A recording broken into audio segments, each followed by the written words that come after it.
Ici Nicolas Karabatic. Ici Thierry Omeya.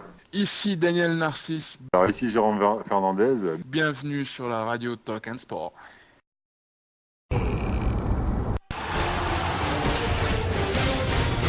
Retrouvez Andé, animé par Ludovic Gavard. Et nous sommes lundi 14 octobre. Bonsoir à tous. Et le lundi, c'est Andé. Ce soir, vous avez droit à deux invités. On va commencer par la LNH. On jouait la 5e journée de ce championnat. On va s'intéresser à l'équipe de Célestat. On recevra Quentin Eman, le jeune arrière-droit, pour nous parler de ce club alsacien.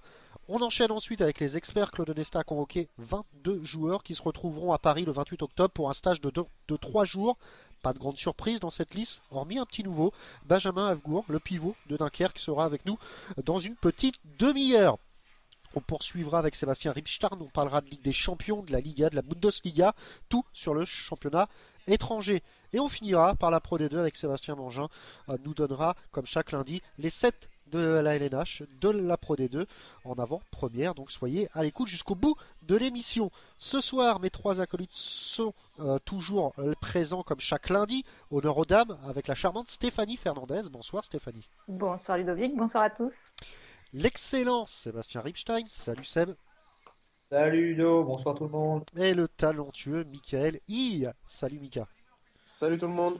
Alors, dans quelques minutes, on va recevoir Quentin qui doit nous écouter. Le temps de prendre un peu de tes nouvelles, Mika, blessé, qui n'a pas participé au match contre Chambé.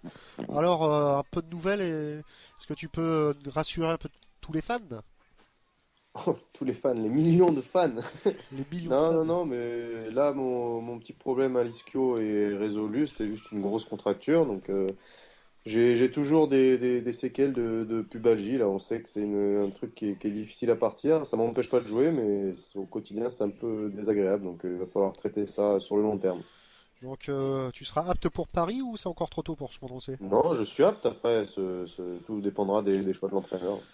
Alors, il y avait aussi l'élection du meilleur joueur du mois à élire.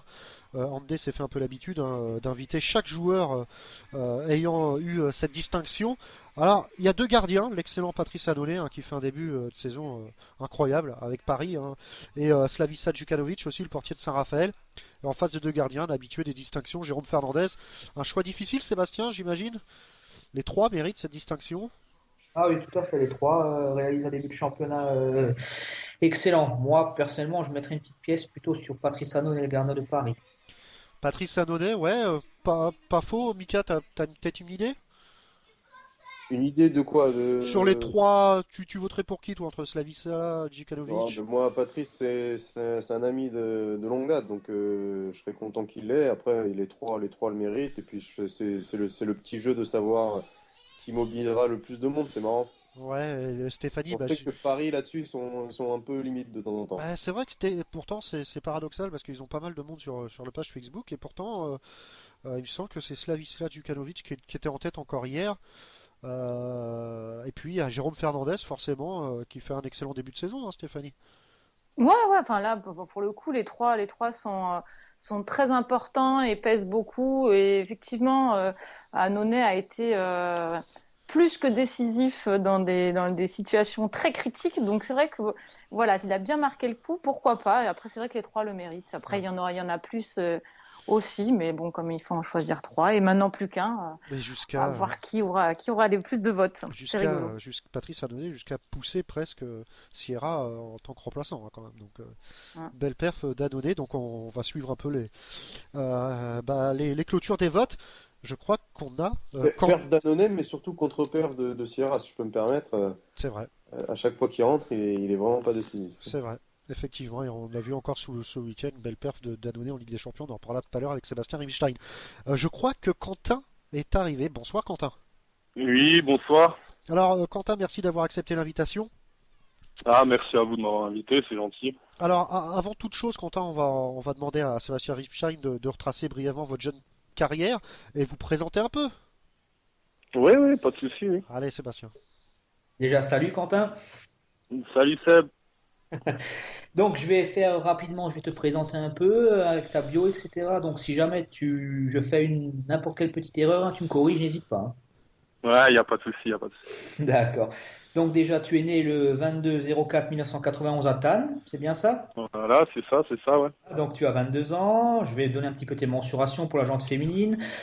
1m97, 97 kg, donc bien proportionné. Poste Ouais. arrière droit. Et, et tu évolues au club de Célestat. Voilà, c'est ça, ouais.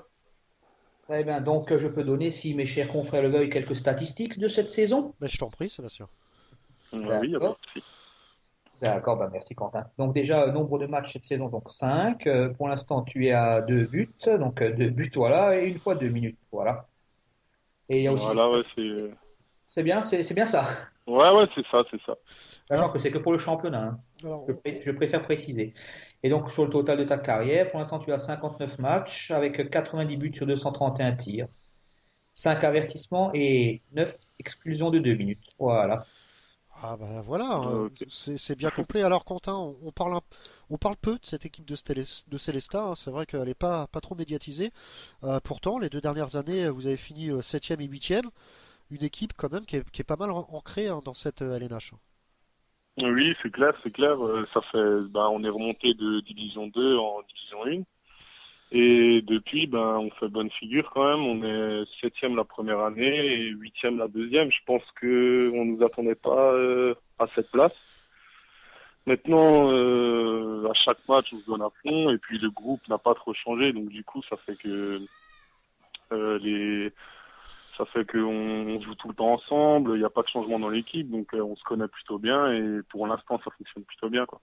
Alors justement, l'effectif a peu bougé. On sait que le départ de Valentin Amal à Ponto et l'arrivée d'un bon joueur, hein, Stéphane Vujovic, d'ailleurs auteur d'un bon match contre Saint-Raphaël. Son intégration se passe bien?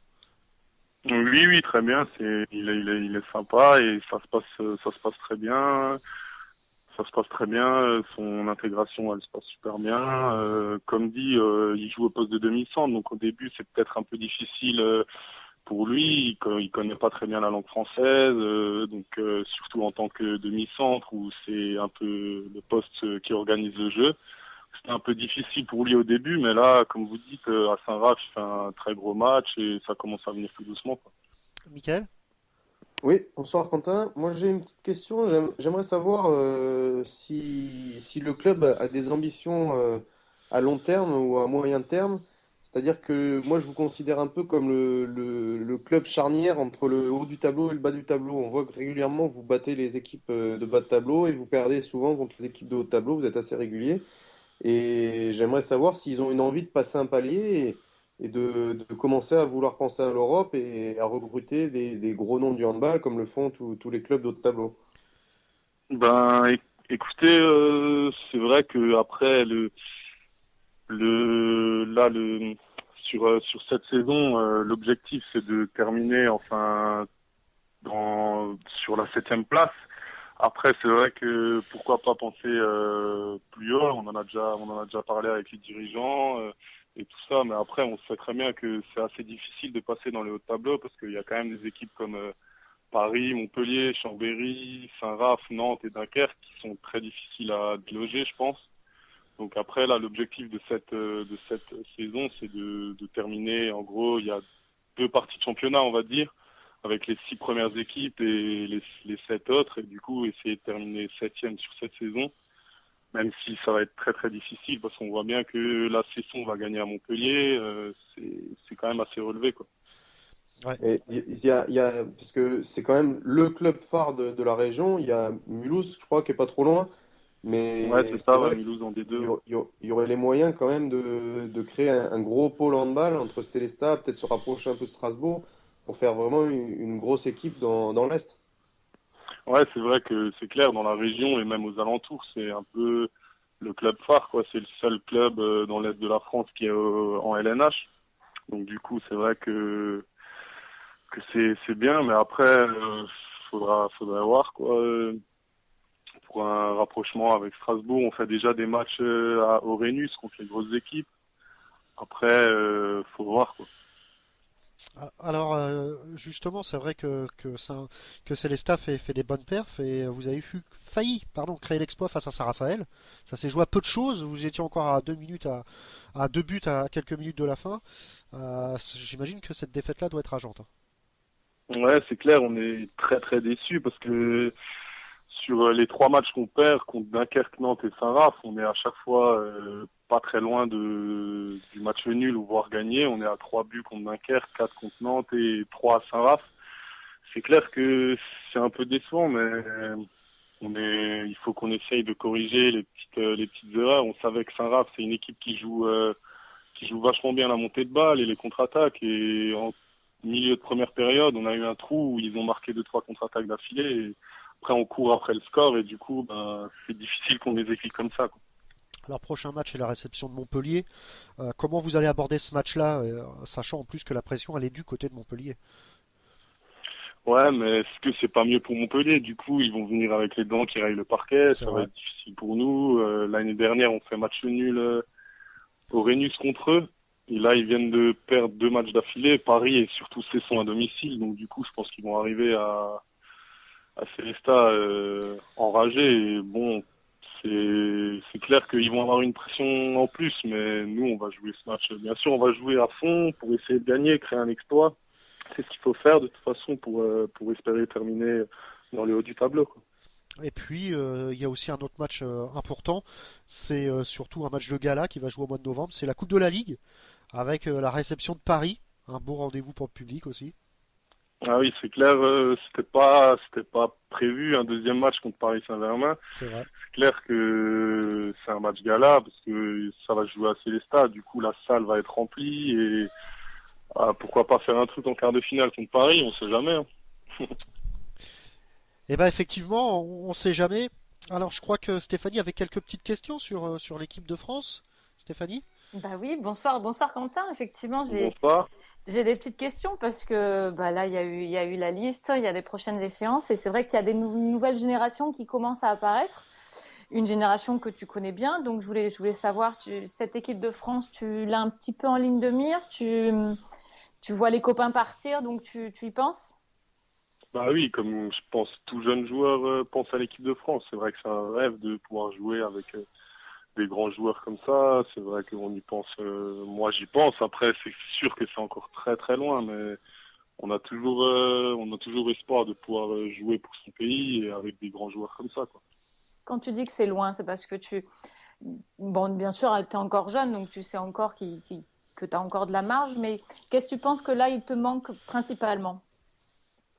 Bah, je pense, du coup, j'ai pas beaucoup de temps de jeu à Célestat, donc du coup, c'est difficile. Après, c'est vrai que Jordan François-Marie, qui est devant moi au poste, il fait quand même des bons matchs, donc c'est difficile pour moi. Et après, travailler en défense, sur le physique aussi, sur plein de choses. C'est pour ça que je dis que je suis encore loin, quoi. Ah, mais tu es encore jeune, tu peux encore. Oui, bien sûr, ouais, c'est sûr. Il y a sûrement encore une marge de progression, c'est clair, mais faut voir, quoi. Bon. Alors justement, cette équipe de France, je crois que vous avez été aussi dans une génération avec Valentin Porte. Et il me semble qu'il y avait votre coéquipier de Beretta qui était avec vous également. Oui, Beretta était aussi là. Il y avait Guinel Pintor de Célestat. Quentin Maé, Euh, n'oubliez pas. Ouais, Quentin Mahé, bien sûr. Mathieu Gréby, Valentin Porte, Benjamin Havgour, qui rentre là, justement, en équipe de France pour son premier stage. Et C'est ouais, vrai. c'est vrai qu'on a une bonne petite génération quand même en 90-91. Et qu'on reçoit juste après vous d'ailleurs, Benjamin, tout à l'heure à 20h35.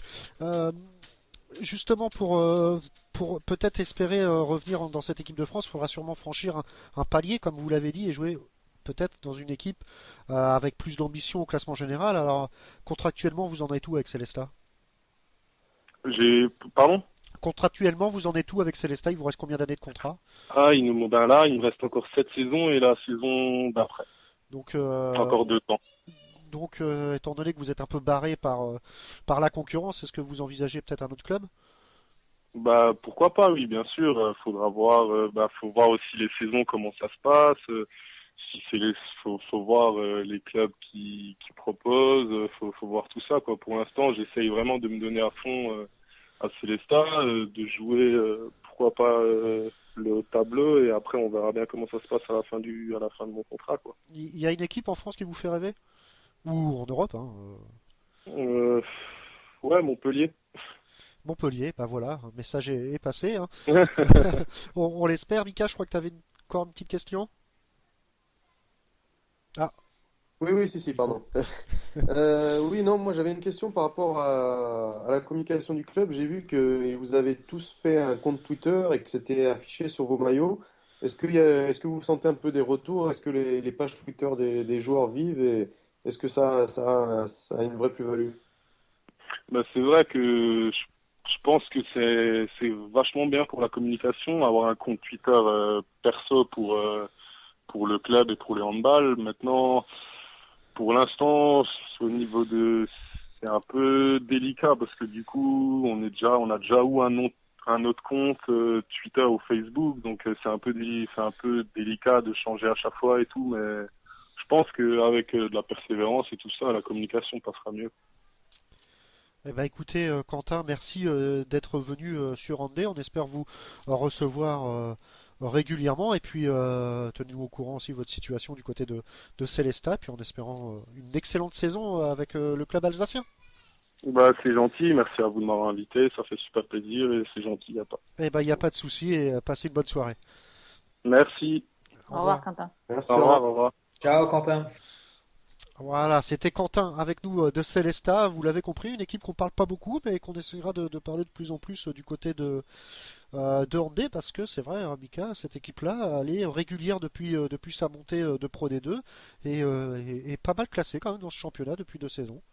Ouais, ouais, moi je suis toujours étonné de les voir à ce niveau-là parce que quand on regarde sur le papier, c'est pas une équipe qui fait rêver, entre guillemets, mais ils sont réguliers à travers les saisons.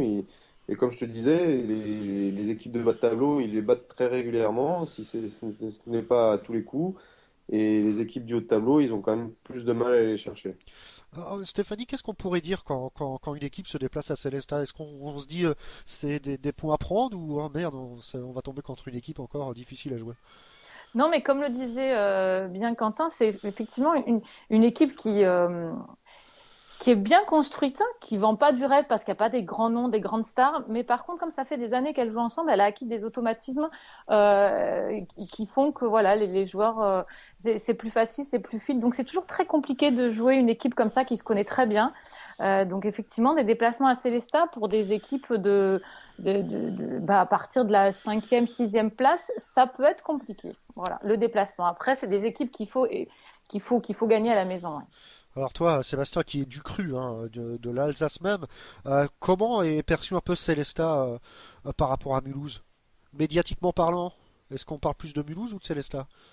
On parle plus de Célestat, ça c'est une évidence, hein. Célestat s'est implanté dans le paysage alsacien et notamment français en évoluant au plus haut niveau depuis maintenant des années. Et c'est vrai que médiatiquement parlant, c'est Célestat qui est bien au-dessus. Après, Mulhouse n'est pas forcément si loin, mais c'est vrai que quand on parle handball et handball dans la région, on parle plus facilement de Célestat, qui est vraiment le fleuron de la région. Et on en a parlé, hein, Célestat qui était à deux doigts de créer l'exploit hein, en se déplaçant à Saint-Raphaël, score final 36-33. On va parler un peu de ce match Mika, hein, Aix-en-Provence-Chambéry. 3 buts d'écart, 27-30 pour Chambéry. Mais Aix, d'après un peu tous les commentaires, et tu vas nous en dire plus parce que tu étais sur le terrain, n'a pas à rougir de cette prestation.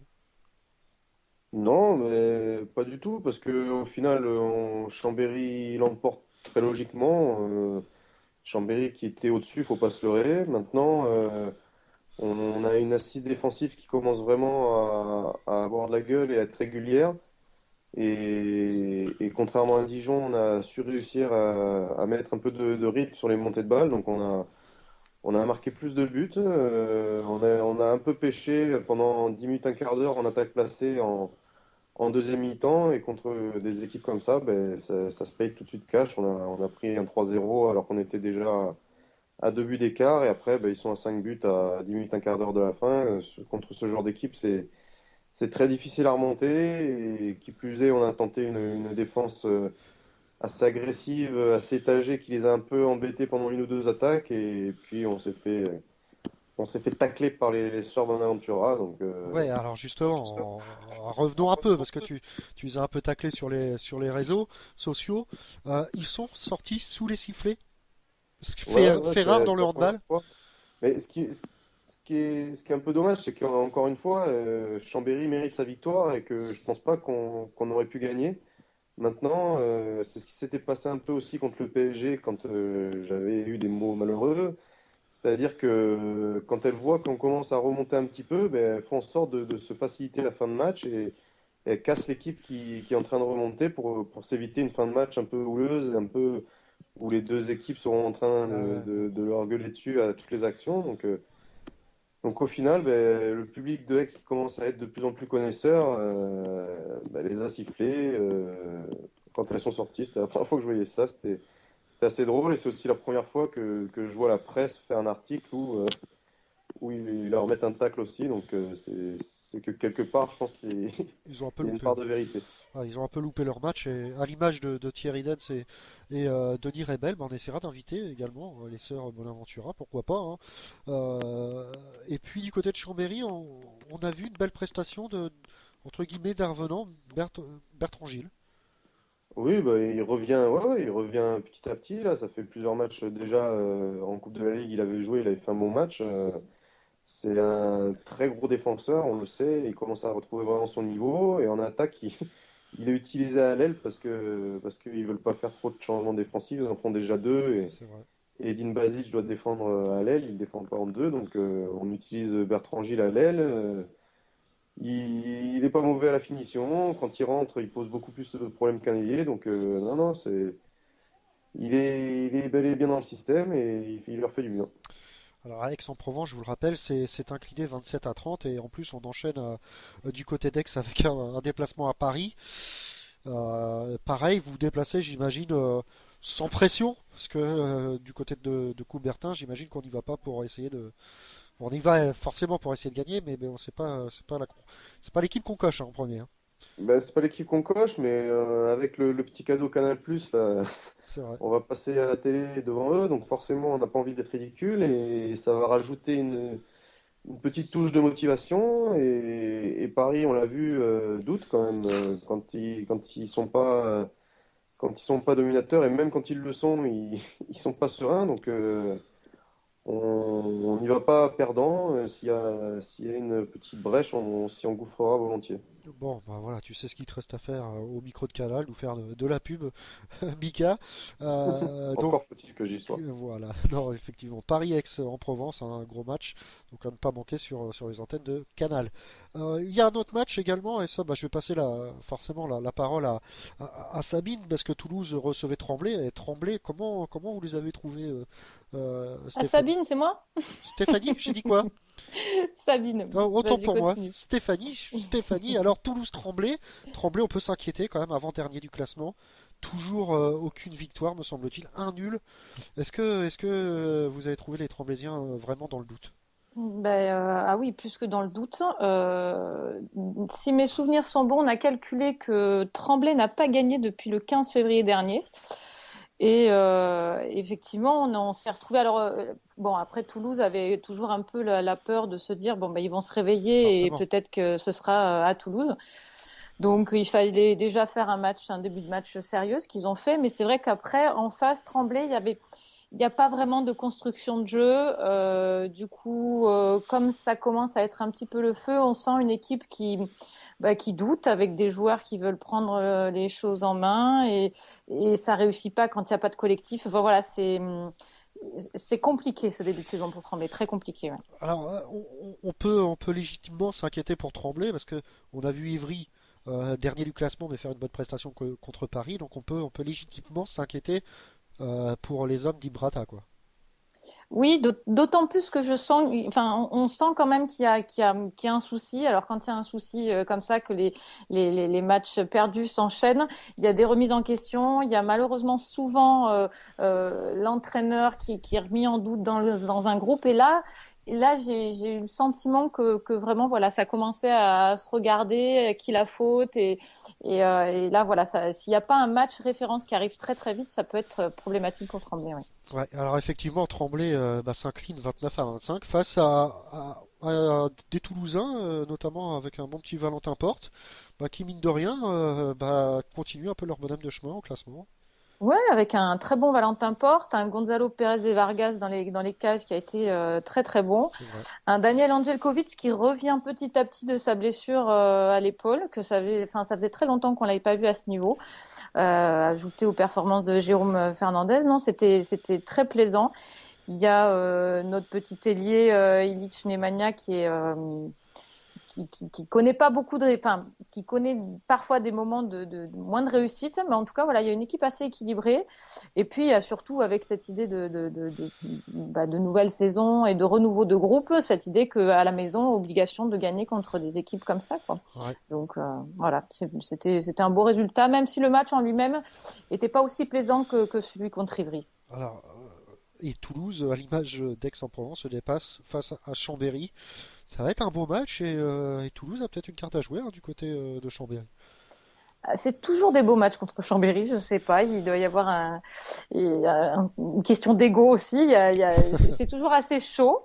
Et après, bon, je connais pas le calendrier de Chambéry après, mais c'est vrai que bon, si Aix les a un petit peu fatigués et si derrière ils enchaînent avec un match compliqué, Après, ils vont à bon, ça Montpellier. peut. Et après ils vont à Montpellier, donc une Ouais, semaine assez compliquée, ouais. Mais effectivement. bon, après, Chambéry reçoit et Chambéry se doit de gagner contre une équipe contre Toulouse à la maison. Ouais, Donc, ouais, bon. effectivement. Donc, on l'a dit, Toulouse s'impose 29-25 face à Tremblay. Sébastien, il y a une autre équipe, et là, c'est quand même la surprise.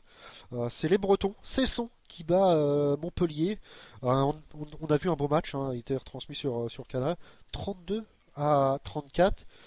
Là, c'est vraiment un coup d'arrêt pour Montpellier qui devra absolument l'emporter, on l'a dit, à Célestat. Surprenant ces Bretons quand même. Ah, surprenant, surprenant. Et vraiment, c'est une équipe vraiment, moi, qui m'a vraiment fait plaisir à avoir joué contre Montpellier. Avec un Yann Gentil qui, franchement, est depuis exceptionnel depuis le début de la saison. C'est vraiment été l'homme fort des Bretons. Ouais, effectivement, un excellent Yann Gentil. Mika, est-ce que tu as regardé le match? Oui, bien sûr. Alors, qu'est-ce que tu en as pensé de Ouais, Montpellier j'étais un à... peu surpris. Alors, je me pose encore la question, performance des Cessonnais ou contre-performance des Montpelliérains.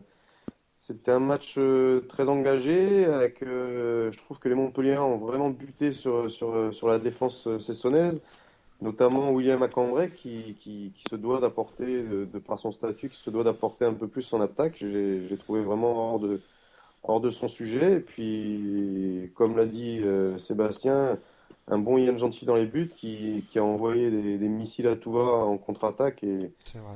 et Des ça leur a relances, fait ouais. beaucoup de bien. Et voilà, non, mais double déception. Cesson qui est plus ou moins un adversaire direct cette saison et qui gagne, et Montpellier qui perd. Ça fait un peu moins de suspense dans le haut du tableau. C'est embêtant pour le championnat, mais tant pis, c'est comme ça. J'espère qu'ils vont mondial. Ouais, ouais, c'est vrai que Yann Gentil, avec ses relances exceptionnelles, a pris vraiment une part belle dans cette belle victoire, pardon, de Cesson face à Montpellier, 32-34. Il y a une autre équipe qui a fait aussi, on peut dire, une belle perf, c'est Dunkerque, Stéphanie, qui est partie s'imposer du côté de Nantes, 22-19 pour Dunkerque.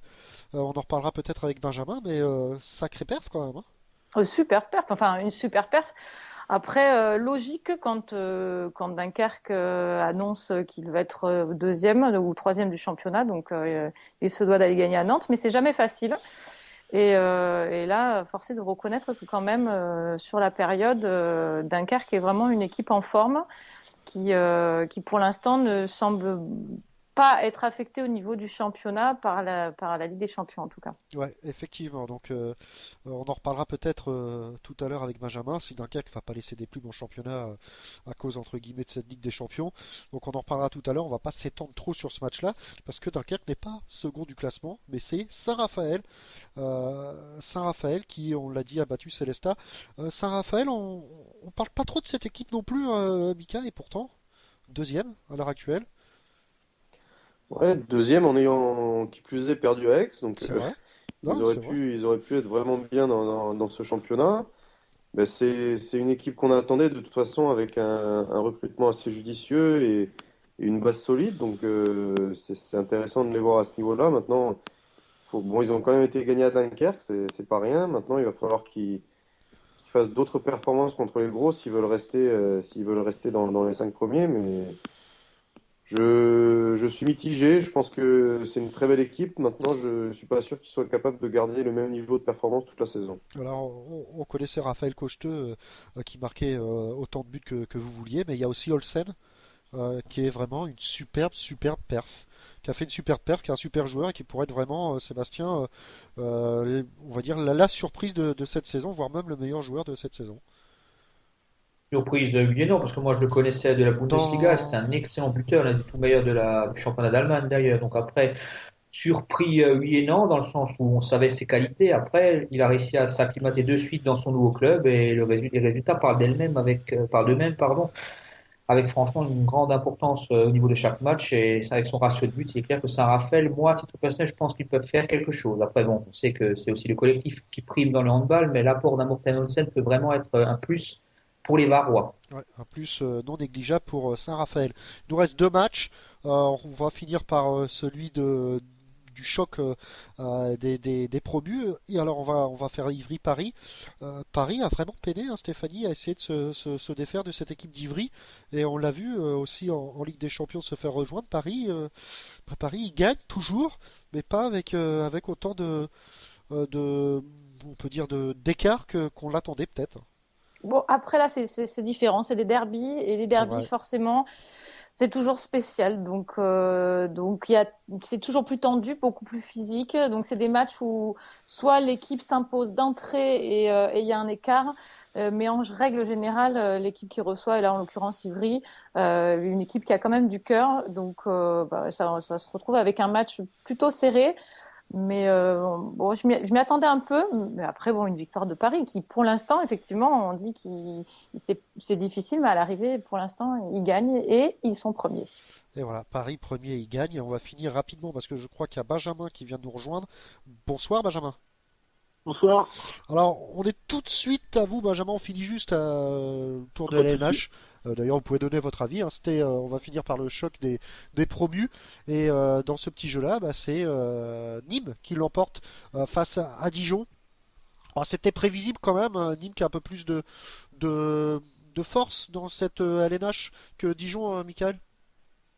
Ouais, ouais, puis surtout Nîmes qui a sans doute eu plus d'envie. Peut-être que Dijon s'est vu un petit peu trop beau. On connaît ces choses-là. Quand on vient de faire une performance, on est tout de suite euphorique et on s'attend peut-être à...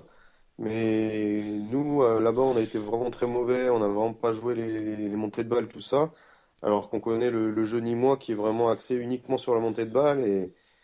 Et s'ils ont réussi à défendre aussi bien qu'on l'a fait, je ne doutais pas du fait qu'ils fassent un très gros match là-bas.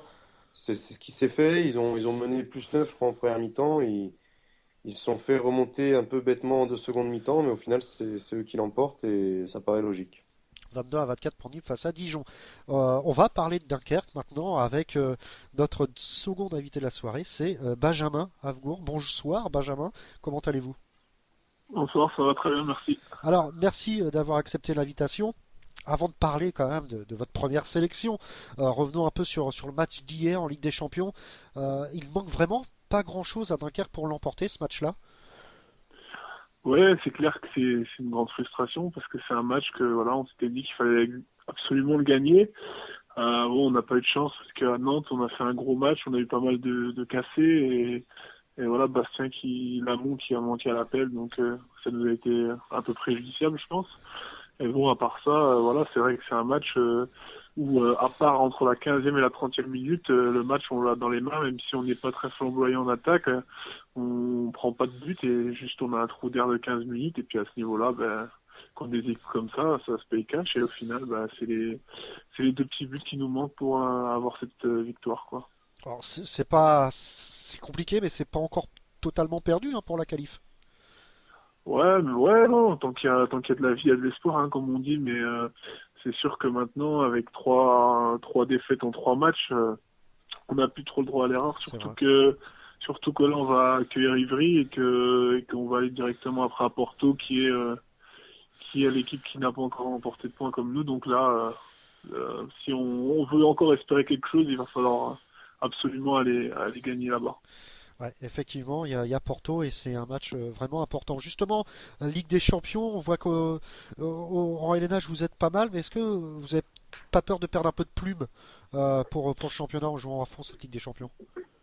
Non, c'est clair que voilà, l'équipe, on a eu un trou d'air contre Saint-Raphaël où où l'âme de l'équipe était un peu touchée. Et voilà, on s'est repris tout de suite contre Nantes. Et on a retrouvé une belle cohésion d'équipe, une grosse défense.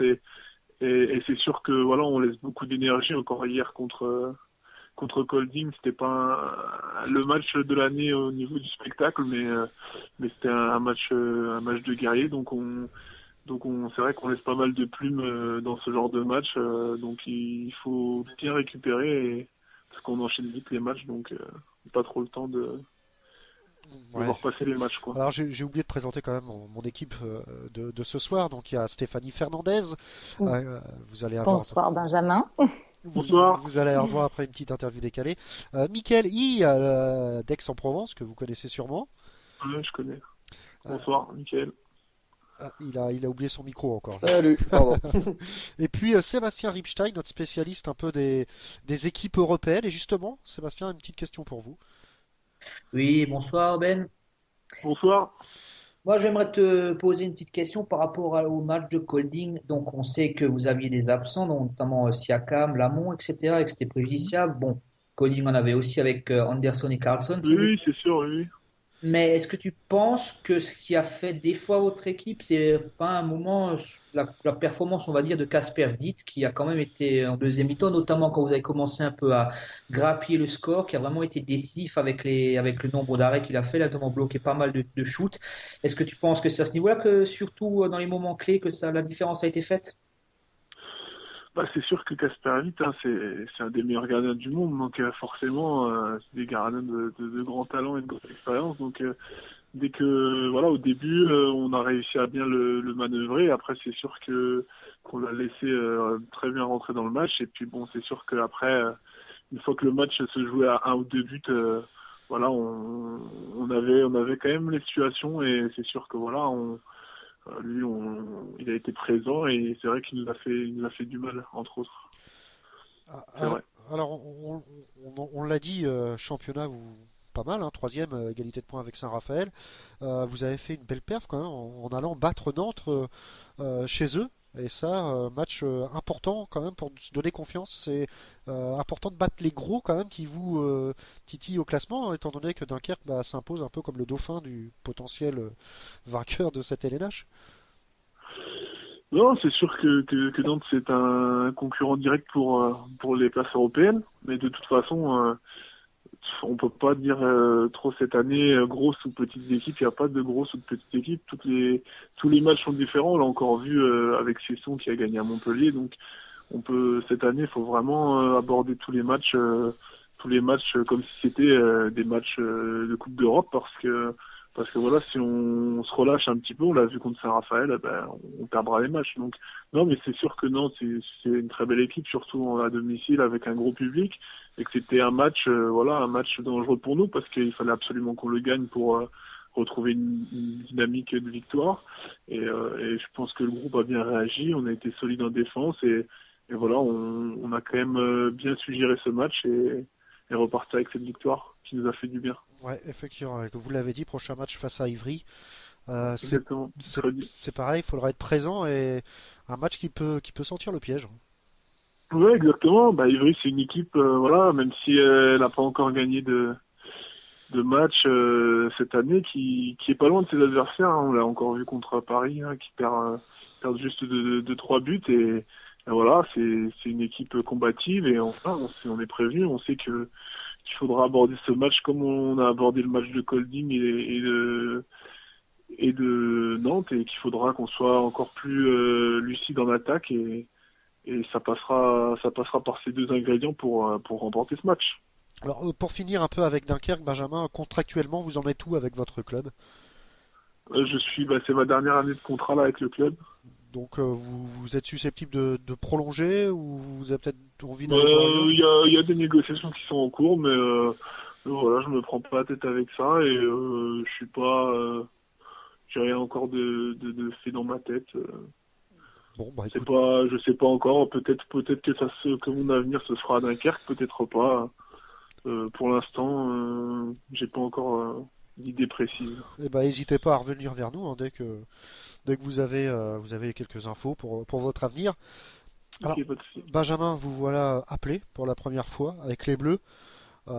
Première question, vous l'avez appris comment? Est-ce que Onesta vous a appelé? Est-ce que c'est la presse? Est-ce que c'est Non, en fait, c'est Emmanuel Mousset qui travaille à la fédération qui m'envoie un message.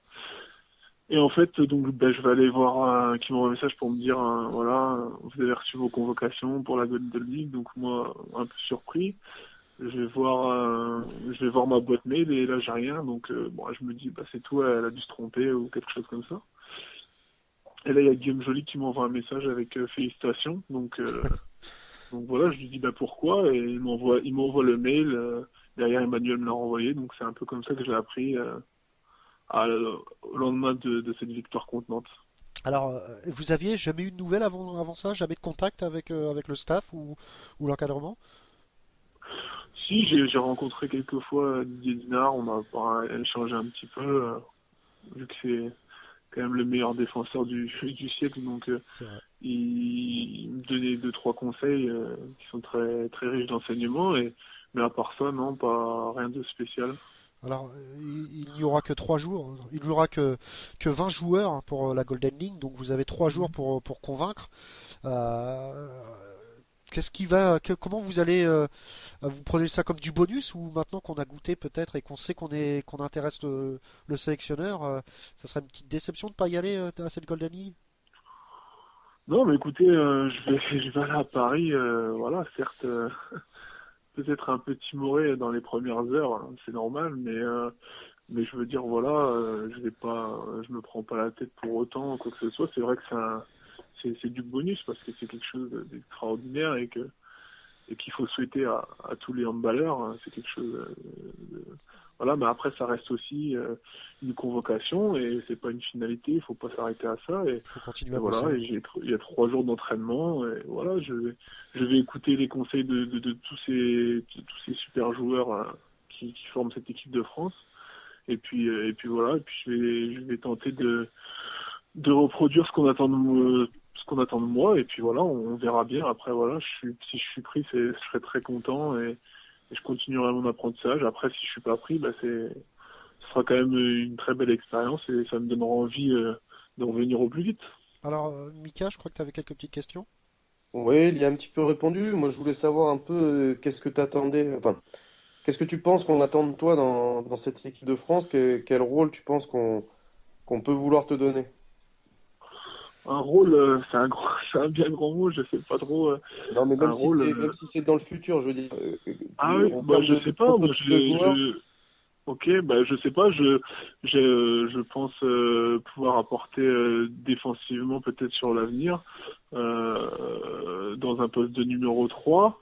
Après, c'est une question difficile, hein. Je suis pas quelqu'un qui est prétentieux, donc c'est dur de s'imaginer pouvoir apporter quelque chose dans Tu cette penses fabuleuse que équipe. tu penses que tu es vraiment en concurrence avec Luca et Igor pour un poste vraiment de défenseur exclusif ou toi tu apportes aussi en attaque donc Bah, c'est pas des défenseurs exclus. Je pense qu'ils sont bons dans les deux parties du terrain. Après, voilà, c'est en concurrence. Moi, je suis là, voilà, c'est mes premières heures, on va dire, hein, de convoquer. Donc, voilà, là, je suis juste pour apprendre et voilà, pour tirer des leçons, des enseignements sur ce que je dois encore travailler et tout. Et après, voilà, après, on verra bien. C'est sûr que voilà, je pense qu'il faut être bon, faut essayer d'être bon des deux côtés du terrain et on verra bien comment ça se passe, mais bon, en tout cas, ça va être très difficile. Alors, dans votre équipe, Benjamin, vous avez Guillaume Joly, qui est quand même un habitué de l'équipe de France. Et je sais pas si vous vous rappelez son bisoutage qu'il avait eu avec sa coupe de cheveux. Mhm. Vous avez pas peur? Parce que Bah déjà, il me semble, hein, si je dis pas de bêtises, que c'est au bout de la 5e sélection, je crois que le bisutage est instauré, donc moi j'ai encore le temps, je pense, de il y a une voir grosse liste venir. d'attente apparemment. Tu t'es bien renseigné, mais en fait, les coupes de cheveux, c'est le pré-bizutage. À C'est-à-dire, la, et à la Euh, 5e, c'est le bizutage. Pour en avoir discuté un peu, je crois qu'il y a une grosse liste d'attente de personnes qui doivent être visitées donc il a un peu de temps encore. Bon, il a une petite ah, marge, il a le temps de voir comment ça se passe. ouais, mais bon, de toute façon, voilà, si jamais ça doit se faire, ça se fera. Écoutez, hein, tout le monde est passé par là, je vois pas pourquoi. Franchement, moi, je passerais rassure-toi, pas. ça pourra jamais être pire que Guillaume Joly. Ouais, je pense pas. Ouais, non, mais je me souviens un peu de sa coupe au moine, c'était vraiment pas mal. C'était vraiment pas mal, mais au moins, on verra bien. Honnêtement, c'est un petit prix à payer, hein. Moi, je veux bien qu'on me rase tout le corps si c'est pour aller en équipe de France, hein. Ah non, mais c'est clair, hein, c'est comme je dis, hein, moi, je pense que je prendrais plus à la rigolade qu'autre chose, hein. Ouais, effectivement. C'est sûr que voilà, hein, moi, je veux bien même la porter 1 an si c'est pour faire quelques sélections, ou même 10 ans, hein, s'il faut, c'est pas un problème. Allez, bah justement, on va laisser la parole à Stéphanie avec sa petite interview décalée que tout le monde attend. Alors Stéphanie, je te laisse avec Benjamin. Et Benjamin, je te souhaite bonne chance. Merci. Eh ben écoute, Benjamin, merci de te prêter au jeu de l'interview décalée, qui permettra surtout aux auditeurs, aux auditrices de mieux connaître l'homme aussi, plus que le joueur. Mais parfois aussi le joueur. Alors, c'est parti. Déjà, dans un premier temps, ton surnom dans les vestiaires? Chewbacca. De Chewbacca, d'accord. Ouais. Alors, es-tu célibataire? Oui, enfin, en couple, mais sans enfant. D'accord. N'hésite pas comme ça, c'est pas très bon en général. Donc, je savais pas trop quoi répondre. De quel sens pourrais-tu te passer? J'ai pas compris, excusez-moi. De quel sens pourrais-tu te passer? Du toucher, du goût, de l'odorat? L'odorat, je pense. L'odorat, le moins important pour toi. Ouais, pour moi. Un entraîneur français? Patrice Canaillé.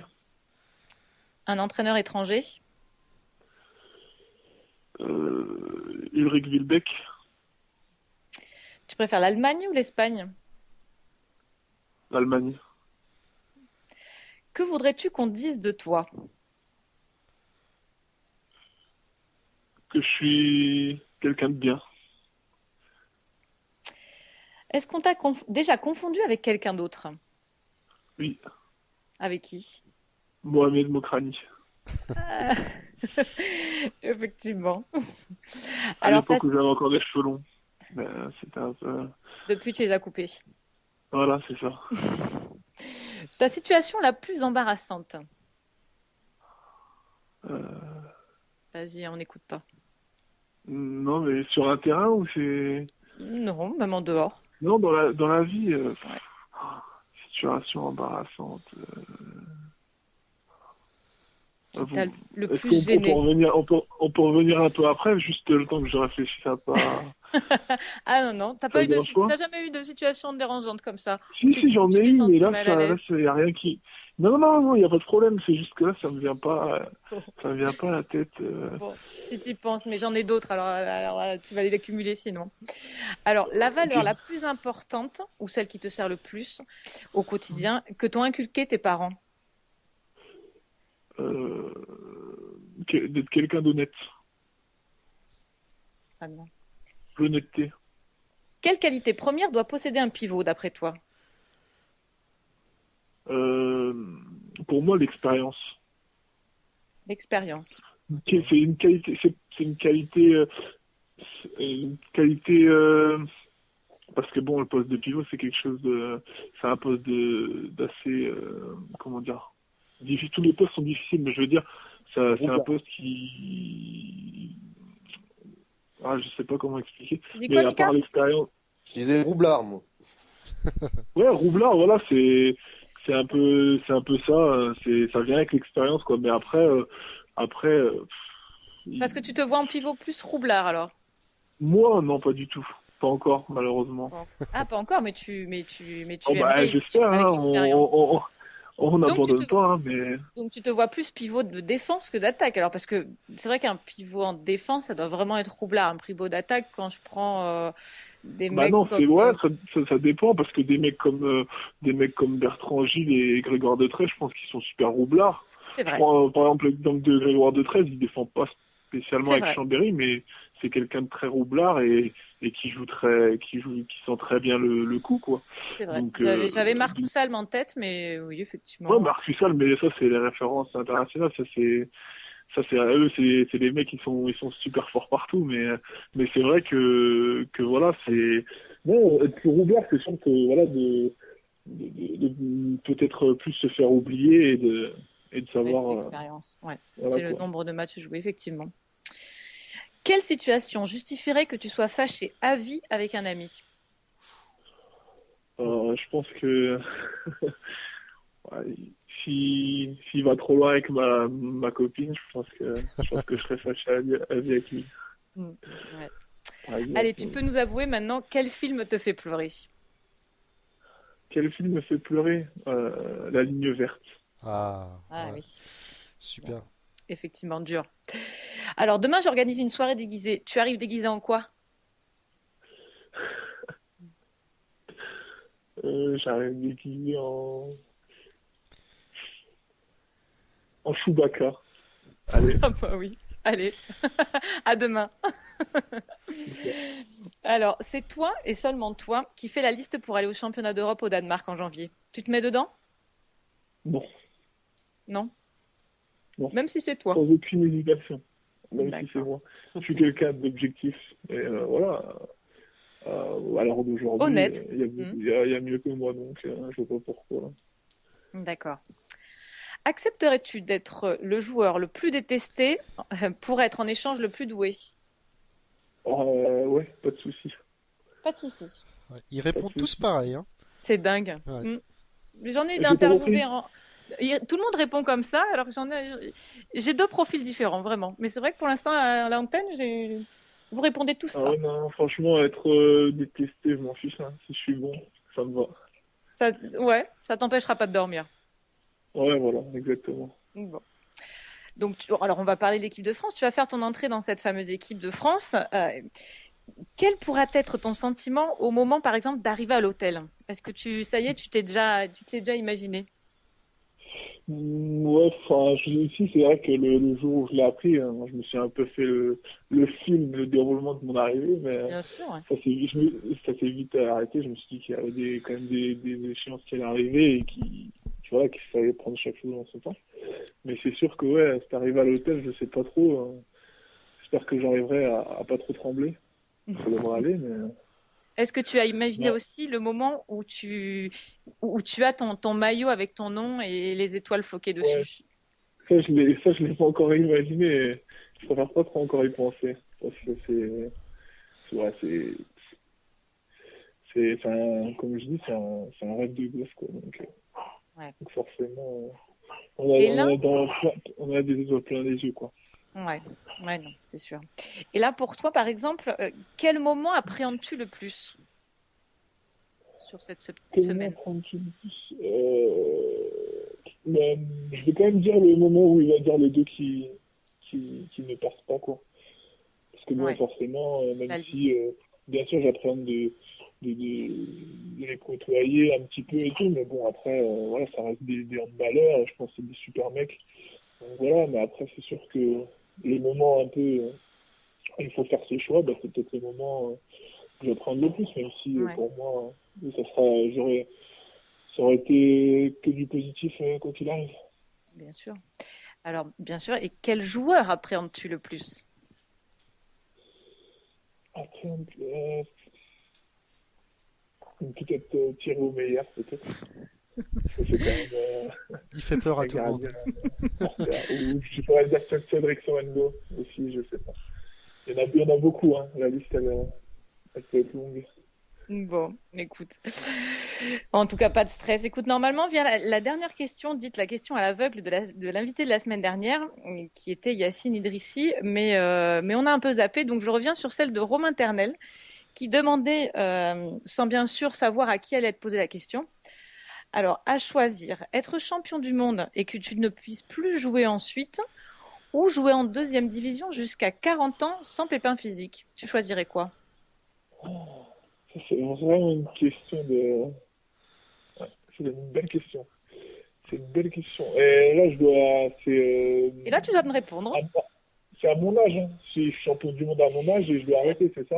C'est ça. Ben, ouais, à peu près, ouais.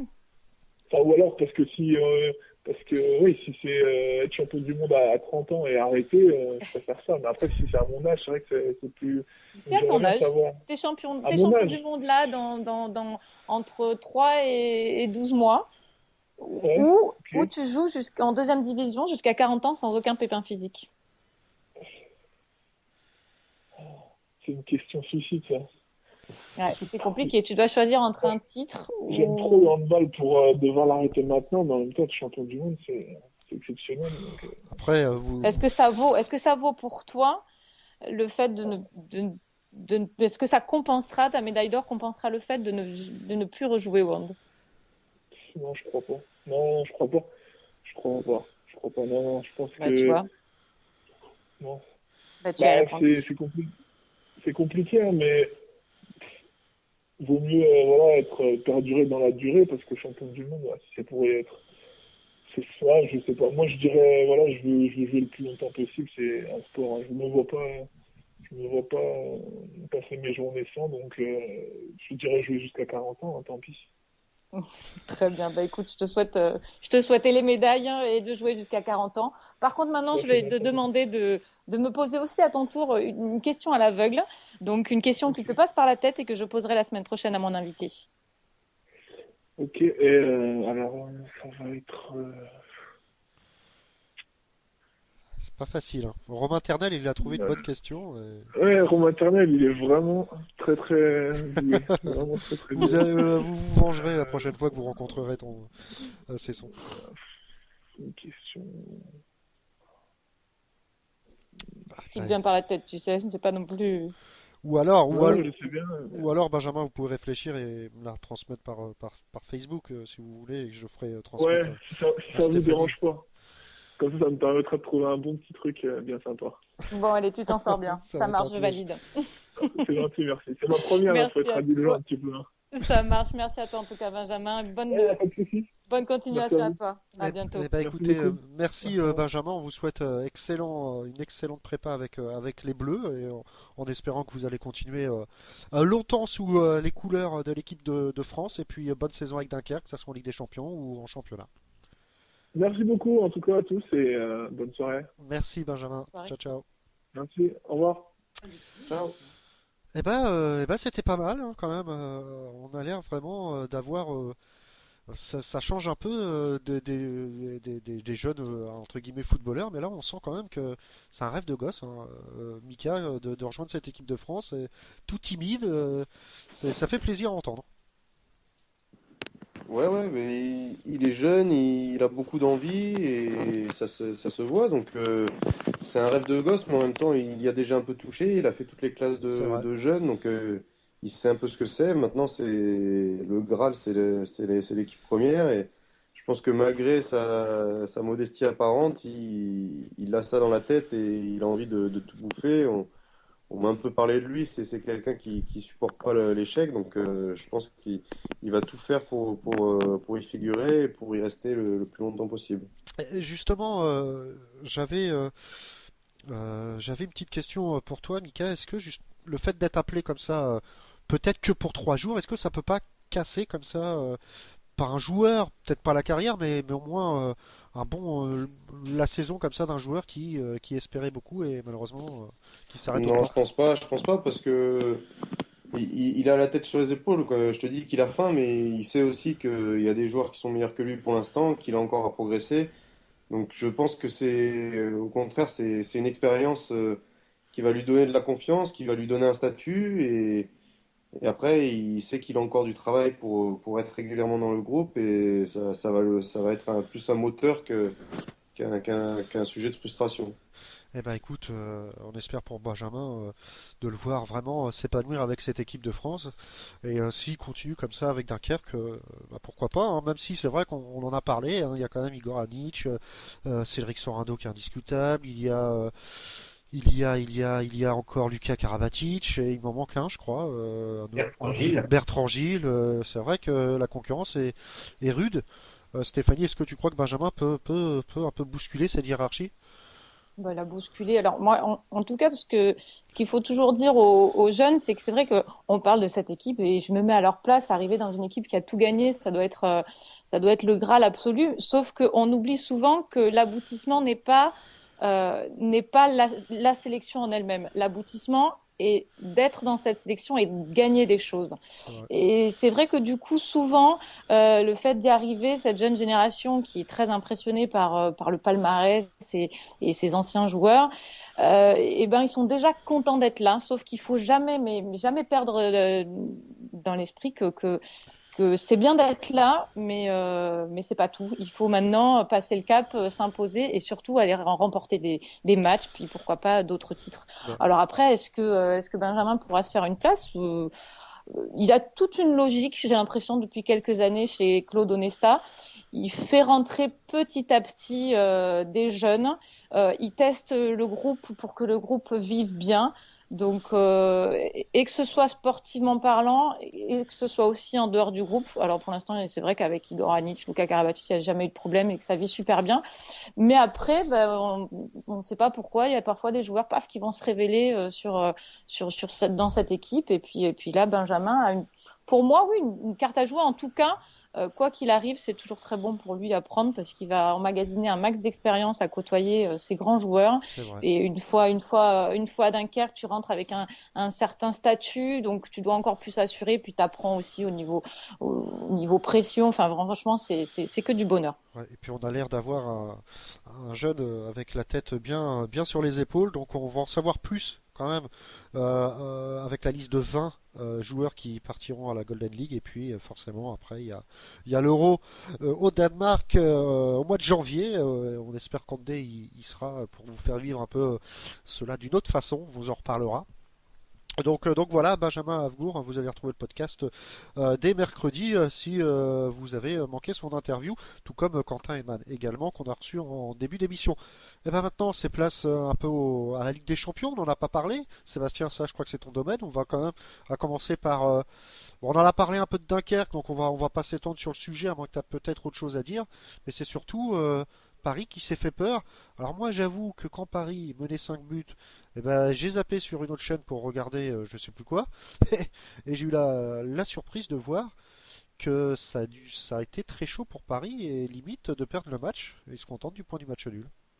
Ah oui, tout à fait. C'est vrai que même moi, à ce moment-là, je peux te dire que je pensais que Paris avait le match en main. Surtout qu'après un temps fort pour le Barça en début de seconde période, Paris a refait de nouveau le break avec un super Patrice Annonay dont les performances sont vraiment impressionnante. Michael Hansen qui retrouve aussi vraiment des sensations. Et moi, je suis comme toi, je pense vraiment pas que le Vardar avait même si c'est une très très belle équipe, qui s'est renforcée à l'intersaison, avait le potentiel pour pouvoir revenir dans le match. Et justement, comme tu dis, ça s'est il y a eu, ça s'est joué très très rapidement avec des pertes de balles côté parisien, etc. Et puis, à la fin du match, c'est finalement le Vardar qui a eu le ballon de la victoire. Et, on est fort heureusement pour Paris, ils l'ont raté, mais c'est, moi, sans être méchant, cette équipe parisienne, c'est vraiment pour moi plus une contre-performance qu'autre chose. Alors justement, Mika, on sait toujours pas comment la situer cette équipe parisienne, mais là il y a un match où ils vont bien devoir sortir et vraiment voir leur vrai niveau, c'est face à Barcelone dimanche. Ils peuvent plus se cacher. Ouais. Un match où ils vont devoir être bons. Voilà.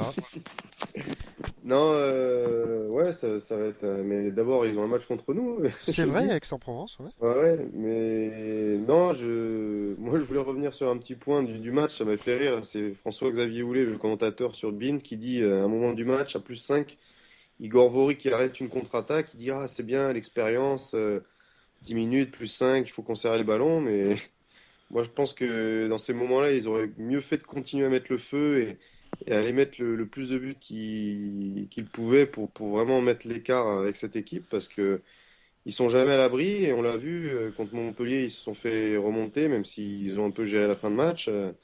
Là, ils se font remonter, ils perdent un point. Je trouve que c'est un peu dommage. Il y avait aussi un gros manque d'orientation, je trouve. Ils ont quand même des joueurs sur le banc comme Chassard, comme Gunnarsson qui mettent pas un pied sur le terrain, Garcia qui joue très peu. Donc c'est une gestion assez bizarre de Philippe Gardan, mais bon, s'il veut épuiser ses joueurs toute la saison, moi je suis pas contre. Hein, si là on va jouer contre, s'il remet les joueurs qui étaient à Skopje jeudi, ils sont peut-être un peu émoussés, donc tant mieux.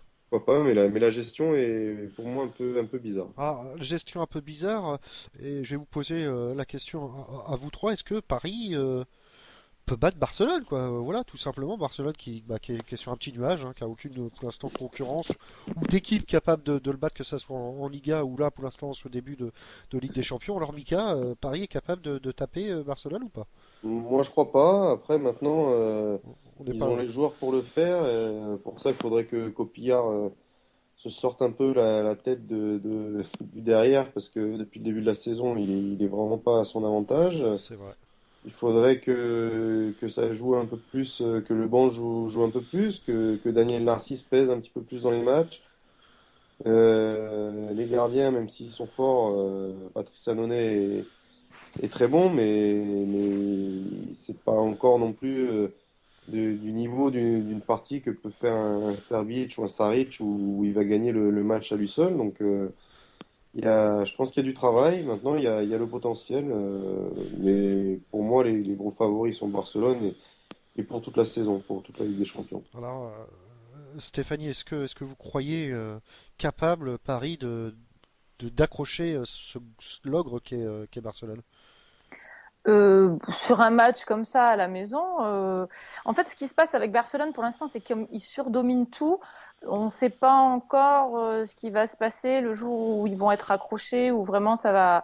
Enfin, ou sur un match, voilà, ça déraille, il y a rien qui rentre, il y a rien qui. J'y crois pas personnellement, parce que pour l'instant, je les trouve vraiment très fluides, mais ils n'ont jamais été réellement mis en danger. Donc je vois pas pour le moment Paris les battre, les accrocher sur un match, mais je vois bien le Barça gérer quand même. Mais en tout cas, un match super intéressant et qui me tarde de voir, ça c'est certain. Ouais, effectivement. Donc, juste avant Barcelone, Paris reçoit Aix-en-Provence. D'ailleurs, on y sera avec Pierre Mangeot, Mika, du côté de Paris. Donc, si tu veux t'arrêter, un petit coucou au micro. N'hésite pas, ça sera Pierre Mangeot pour Andé qui sera là-bas. J'enverrai les collègues plutôt. Moi, vous Ouais, oui. m'entendez tous les lundis. Ça va C'est pas vrai. marre. Ouais, on m'a demandé, moi non, non, on en a pas marre. Donc PSG, Sébastien, on t'a pas entendu là-dessus. Est-ce que PSG est capable de faire quelque chose contre Barcelone? Et est-ce qu'on discute pas mal de la non-rotation des joueurs du côté de Paris? Est-ce que ça peut vraiment porter préjudice pour la suite de cette Ligue des Champions? Ben, disons que à titre personnel, moi, avec d'autres personnes dans le milieu du handball, on a parlé un peu de ce manque de rotation justement. C'est vrai que là, pour revenir à ce que disait Mika, il y a certains choix qui sont relativement surprenants et après, il y a des rotations par moments qu'on voit en championnat ou en Ligue des Champions. On a des moments où personnellement, je vois pas l'intérêt justement de faire entrer certaines personnes qui sont pas forcément chauds, pas dans le match ou pas en confiance, etc. Et c'est vrai que cette rotation, pour moi, elle est vraiment surprenante. Après, comme disait Stéphanie, sur tout un match, tout est possible, mais moi, sur ce que j'ai vu, puisque j'ai vu la performance parisienne et celle de Barcelone, au jour d'aujourd'hui, il n'y a pas photo, hein. Barcelone est largement au-dessus de Paris. Bah, Peut-être au niveau des individualités, comme disait Mika, ça se vaut, mais après, le jeu collectif de Barcelone est vraiment impressionnant. Il y a Steavic exceptionnel qui a fait pleurer le Métallurgue, et il y a pas Steavic qui est bon, il y a Saric, donc super doublette de gardien, Nicolas Karabatic qui est vraiment pour moi revenu à son meilleur niveau, Lazarov toujours fidèle à lui-même, Victor Thomas qui est. Moi, ce jeune élève, on n'en parle pas beaucoup, mais il m'impressionne parce qu'il est efficace et non seulement il en veut comme pas possible. Pour ceux qui ont eu le match contre le Métallurgue, soit un moment à plus 12, plus 13, quelque chose comme ça, et le gars, il va encore se jeter à fond pour marquer, etc., avec toujours la même hargne, et c'est vraiment une équipe qui est, pour moi, qui peut vraiment aller très très loin, et ça va être très très difficile pour le PSG, même si, comme je dis, tout un match tout est possible, et à domicile, les Parisiens auront aussi leur argument à faire valoir. donc, affaire à suivre du côté de Coubertin. Ça sera dimanche face à l'ogre barcelonaise. Donc, le bon moyen de revoir Sorano et Karabatic sur un parquet français. Autre prétendant au titre de champion d'Europe, les résultats un peu de Kiel, Hambourg et autres, Berlin. Bon, bah, je vais commencer pour faire plaisir à Mika par Hambourg dans le groupe D. Donc Hambourg s'est imposé à Aalborg difficilement 28-26, mais avec un super Marcus Cleverly qui a vraiment fait pencher la balance pour son équipe. Pascal Hens a été efficace, Domagoj Dubniak, le futur joueur de Kiel, a été efficace et ils sont sortis à merveille du piège danois parce que gagner Aalborg, c'est pas évident non plus puisqu'il y a quelques jeunes dans cette équipe qui sont vraiment très intéressants. Bon, dans ce même groupe, Flensburg, dont on attend bientôt le duel avec Hambourg, s'impose également contre Vélénier, 35-31. Les deux petits poussés à Amsterdam et le Gronau font match nul, 35-35. Ensuite, vous voulez savoir Kiel notamment? Eh ben oui, faut les prétendants au Final Four, du moins. Bah écoute, faut savoir que Kiel, ils se sont rendus à Porto, futur adversaire de Dunkerque, amputé avec Jisha malade, Vincek le pivot et Palmarsson blessé. Donc avec un effectif très très réduit. C'était un peu un match galère pour eux, mais ils ont tous sorti sans trop de dégâts, 31-27, avec notamment Marco Wien décisif avec ses 9 buts, tout comme le pivot Toftansen avec 6 buts. Bon, Dunkerque, Koning, on va pas revenir là-dessus. Il y a eu un beau petit derby polonais, Plock contre Kielce, le même que la semaine passée ou il y a 15 jours en Sébastien, championnat. juste une petite question, Sébastien, comment tu, entre guillemets, considères cette équipe de Porto, futur adversaire de Dunkerque, et Dunkerque doit absolument l'emporter pour garder ses chances? Bah, c'est l'équipe qui joue, que j'ai déjà vu jouer notamment dans les qualifications pour cette Ligue des Champions, quand ils ont éliminé les Roumains de Constanța, qui est quand même une équipe habituée de la Ligue des Champions. C'est une équipe avec un collectif intéressant, avec un Duarte qui a marqué 9 buts contre Kiel et qui pour moi est l'argument offensif numéro 1. Et je pense que Dunkerque devra surtout veiller à bien muter ce joueur. Après, en face, collectivement, ça ne joue pas trop mal que ça, avec des montées de balles plutôt bien menées.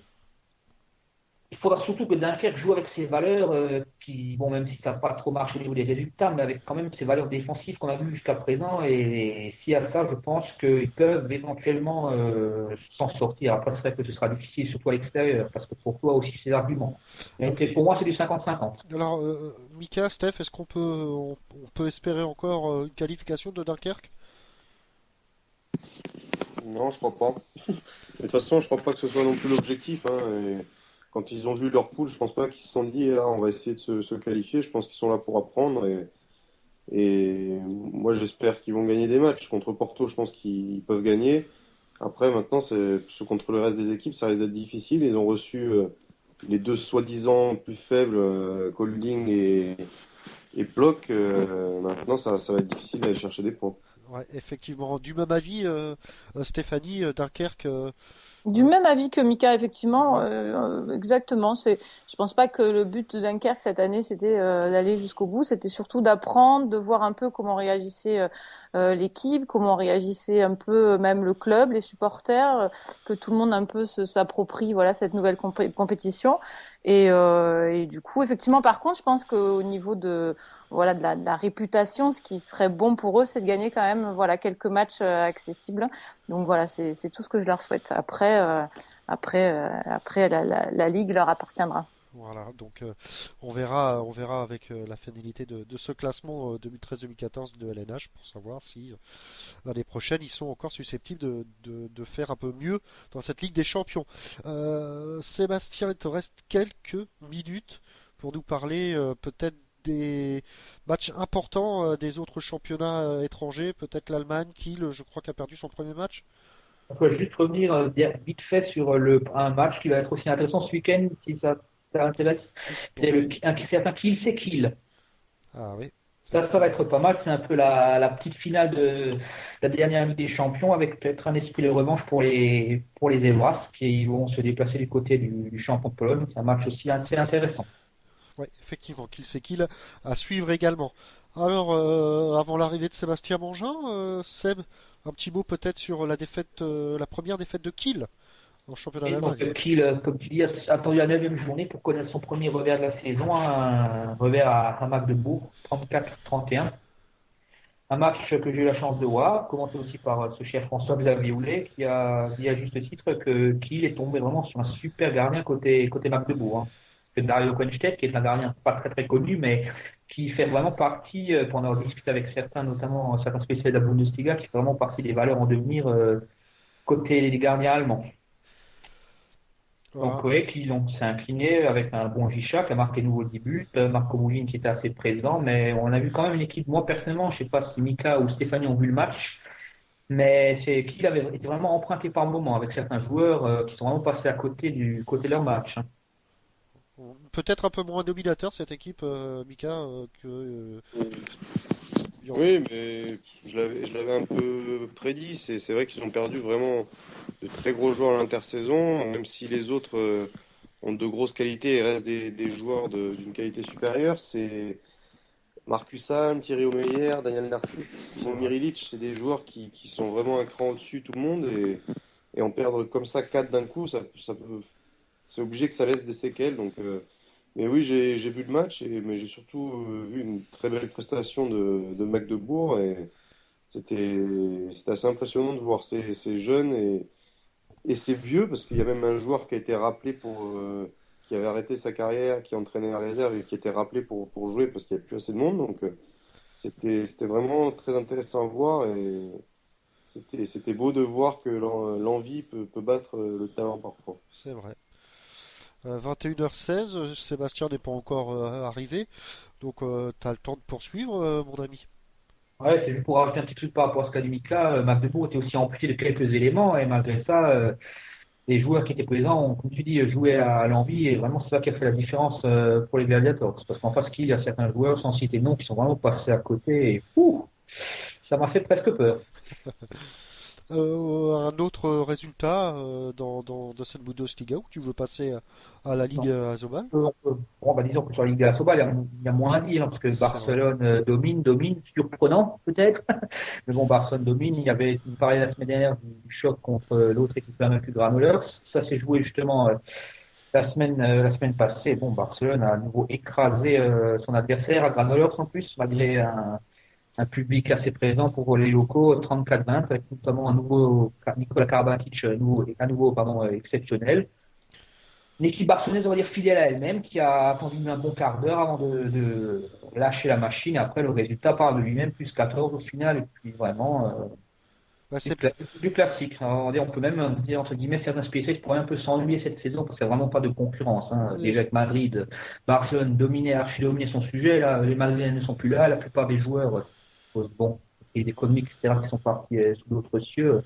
Cette Ligue Asobal, pour l'heure, perd vraiment de son intérêt. et c'est peut-être ça. C'est peut-être ça qui peut être la faiblesse de cette équipe de Barcelone, c'est de ne pas avoir de concurrence au niveau national, hein, notamment en Liga. Et dès qu'il va avoir peut-être un match un peu plus difficile que les autres, voir un peu comment va réagir l'équipe mentalement également. Donc voilà, Oui, j'imagine. c'est vrai que ce sera un paramètre intéressant, comme tu dis, mais bon, après, quand on a la démonstration contre le Metallourg, on peut aussi avoir déjà un premier élément de réponse, mais bon, c'est à domicile et c'est que le début, c'est vrai. Ouais, donc affaire à suivre du côté de Barcelone. Bah écoute, pour finir, le mot de la fin, parce que Sébastien est là. Ah, d'accord, ben, avant de laisser la place à ce cher Seb, quelques autres résultats en Allemagne. Donc, Flensburg s'est imposé contre Amsterdam 33-26, Rhein-Neckar a battu Lemgo 35-27, Göppingen a fait un peu de surpasse contre le promu Berglich 29-29, Magdebourg, ça j'en ai parlé. Victoire de l'ex-club de Quentin Maïgou Mosbarn-Lenzungen, 32-30. Berlin qui s'impose difficilement à Hanovre 35-33. Wetzlar qui a reçu le renfort de l'Espagnol Prieto s'est imposé largement à Balingen 31-18. Minden perd à domicile contre Lübeck 28-29. Et Hambourg gagne dans un match assez offensif avec 13-8 de Lindbergh à Eisenach 39-32 au classement, ce qui donne toujours Kiel premier, Rhein-Neckar deuxième, Berlin troisième, Flensburg quatrième et Hambourg cinquième. Eh ben, je pense qu'on a Voilà, été, voilà pour les numéros dans le bon ordre. Il manque juste le numéro complémentaire. on a été tout simplement super complet hein, ce soir. Et puis maintenant, ça va être la place à Sébastien Mangin pour nous parler un peu de cette Pro D2. Je sais pas s'il est en ligne, mon cher Sébastien. Non, pas encore. Donc le temps, c'est moi. Je dois faire le boulot. Juste, hop, l'inviter. Le temps qu'il arrive. Bah, je pense qu'il est là, Sébastien. Bonsoir. Bonsoir, bonsoir à tous. Bonsoir Sébastien et bah, toujours un plaisir de t'avoir. Donc, tu sais très bien que quand tu arrives, bah, Mickaël bah, part tout simplement. Donc Mika, on te souhaite une excellente fin de soirée, d'excellents matchs face à Aix et puis régale-toi bien également pour PSG Barcelone. Ouais, mais je vais jouer contre Paris parce que je joue à Aix en fait. Oui, c'est exact. Oui, oui. Donc voilà, bah, bon match et puis peut-être que PSG bon à prendre hein, Mika. Donc on te souhaite. Ouais, bon, on verra, hein. On n'y va pas la fleur au fusil, mais je te dis, s'il y a une brèche, on s'y engouffrera. Merci Mika et passe une bonne soirée. Allez, salut tout le monde. Ciao, Mika. Ciao, ciao. Ciao, ciao. Donc voilà, Sébastien, je sais pas trop comment t'accueillir parce que je voudrais tellement t'accueillir avec une bonne petite victoire. Et malheureusement, ça n'a pas été le cas dans un match qu'on peut considérer comme l'affiche de cette cinquième journée. C'était Mulhouse-Chartres. Défaite 30-26, soit. Mais j'imagine que vous avez des éléments de réponse et ça n'a pas été un match mauvais dans tous les sens du terme. Non, il y a de l'amélioration, il y a du mieux. Après, ça suffit pas pour gagner à Mulhouse. Il nous manque encore quelques ingrédients pour arriver à une victoire. Au niveau de la pression, c'est sûr que c'était, disons, moins difficile d'aller à Mulhouse que je pense le week-end prochain à Angers, dans la mesure où Mulhouse c'est une grosse cylindrée. Mais après, dans l'opposition, Mulhouse reste une équipe qui est pour moi en ce début de championnat au même niveau que Créteil et qui donc du coup est difficile à manœuvrer et on n'a pas encore assez de flèches à notre arc pour battre une équipe de ce niveau-là. Alors, j'ai une question de la part d'un internaute. C'est Sylvain qui nous dit depuis le dernier match de préparation de Chartres face à Vernon, défaite de Chartres. Chartres n'y arrive pas alors qu'avant on a vu de très très bonnes choses. Comment expliques-tu, Sébastien, ce changement de jeu qui est flagrant sur le match de Mulhouse? Enfin, tu veux dire quoi? Entre la prépa, entre les matchs de prépa et les matchs de championnat ou entre les matchs de l'année dernière et les matchs Bah, de cette année? ouais, J'ai je pas pense bien que compris la c'est. question. Ouais, je pense que Sylvain nous disait entre les matchs de prépa et le match de championnat, il y a un petit décalage de niveau. Alors il se demande comment tu peux expliquer ça. Ouais, je suis pas forcément d'accord avec lui parce que malgré tout, pendant la prépa, on n'a pas été non plus d'un super niveau. On a joué des matchs. D'abord, on a joué contre le Japon, qui enchaînait enfin, des matchs tous les 2 jours. Donc c'était difficile de. Puis surtout, c'était le premier match après quoi, 15 jours de travail. Donc c'était difficile. Ensuite, on est parti en Allemagne, où en Allemagne, au final, on a réussi à gagner qu'un seul match sur 5 confrontations. Ensuite, on est rentré, on a perdu contre Créteil qui se présentait avec son centre de formation. On a été gagné un match à Dijon, un match sur deux à Dijon, où on a fait effectivement une bonne deuxième mi-temps. Et puis après, on a gagné notre tournoi, mais il y avait deux équipes de N1 et Nancy avait joué le dernier quart d'heure avec les jeunes et pas son équipe type, je pense en vue de préparer le match de championnat qui sont d'ailleurs venus gagner chez nous. Et on avait terminé par une défaite contre Vernon. Donc bon, sur la prépa, on avait effectivement montré des bonnes périodes, comme on a pu montrer comme notre première victoire contre Ponto ou notamment notre première mi-temps face à Nancy ou certaines phases de jeu du match contre Mulhouse. Mais on n'a pas vraiment eu, peut-être à part un match à Dijon, un gros match référence d'une heure, quoi. Et donc, du coup, je pense qu'on est un petit peu dans la lignée de ce qu'on fait depuis le début. Il n'y a pas eu de rupture entre la prépa et le championnat. Alors, on l'a dit, une défaite, mais est-ce que ça vous répond un peu à quelques questions quand même? Est-ce que vous avez peut-être trouvé, pas la faille, mais quelque chose pour rebondir face au prochain match? Si, on sait qu'on est convalescent en défense, hein. En attaque, on trouve quand même des solutions. Là, bon, même si on a marqué que 26 buts, mais il faut quand même rappeler que en 3 matchs, Mulhouse avait pris que 60 buts, c'est-à-dire une moyenne de 20 buts par match. Donc, on est quand même l'équipe qui a réussi disons, à marquer le plus de buts contre eux. Mais bon, par contre, notre difficulté, c'est qu'on prend encore 30 buts et que ça a été le cas sur tous les matchs. Donc, et on a énormément de travail en défense et donc du coup c'est à l'avenir il va falloir travailler là-dessus et capitaliser sur ce qui est bon en attaque. Bon, même si effectivement il y a des matchs exempts et on est quand même la deuxième attaque du championnat à l'heure actuelle alors qu'on occupe la neuvième place du C'est vrai, classement. c'est vrai. Voilà, alors qu'on est la troisième défense, la huitième défense, non dernière défense pardon. Donc c'est quand même assez impressionnant. Donc bon, et c'est à partir de là qu'il faut commencer à bosser, quoi. Est-ce que le match d'Angers est un bon moyen de se relancer? De toute façon, on n'a pas trop le choix. Je veux dire, là, on arrive à un moment où notre saison va prendre une tournure différente si on gagne pas à Angers. Donc là, on arrive à un match, j'ai envie de dire charnière. Les choses sont encore rattrapables sur ce qu'on a fait jusqu'à présent. Si on gagne pas à Angers, ça sera compliqué de remplir les objectifs qui nous ont été fixés en ce début de saison. Bon, bah, on espère te recevoir la semaine prochaine avec une belle victoire du côté d'Angers. Donc Mulhouse 30, Chartres 26. Donc pour l'instant les objectifs sont toujours la montée. Il n'y a pas la crise. Voilà, ça bosse dur Non, et puis non. Bah, déjà, enfin, crise, c'est un mot entre guillemets pour les médias. J'ai c'est vrai. envie de dire qu'en Pro D2, on n'est pas non plus confronté énormément à ces problèmes de médiatisation. Simplement, la pression, elle est escalée parce que les ambitions du club sont de monter. Donc, effectivement, par rapport à ça, il pourrait y avoir une situation difficile. La situation difficile, à l'heure actuelle, elle se vit sur le terrain et elle se vit. C'est les joueurs qui la vivent. Ensuite, on a un président qui est plein de bon sens, qui est derrière nous et qui nous pousse pour arriver à gagner des matchs, mais il n'y a pas de situation de crise. L'équipe vit aussi très bien. À l'heure actuelle, aucun problème n'a été créé à cause justement de ce mauvais début de saison. On continue à travailler sereinement et forcément à un moment donné ça va payer puisqu'on bosse à l'entraînement et disons il n'y a pas de problème lié à ces mauvais résultats à l'heure actuelle. Je crois qu'il y a Sébastien Rimstein qui a quelques petites questions, Sébastien. Oui, salut Seb. Salut Seb.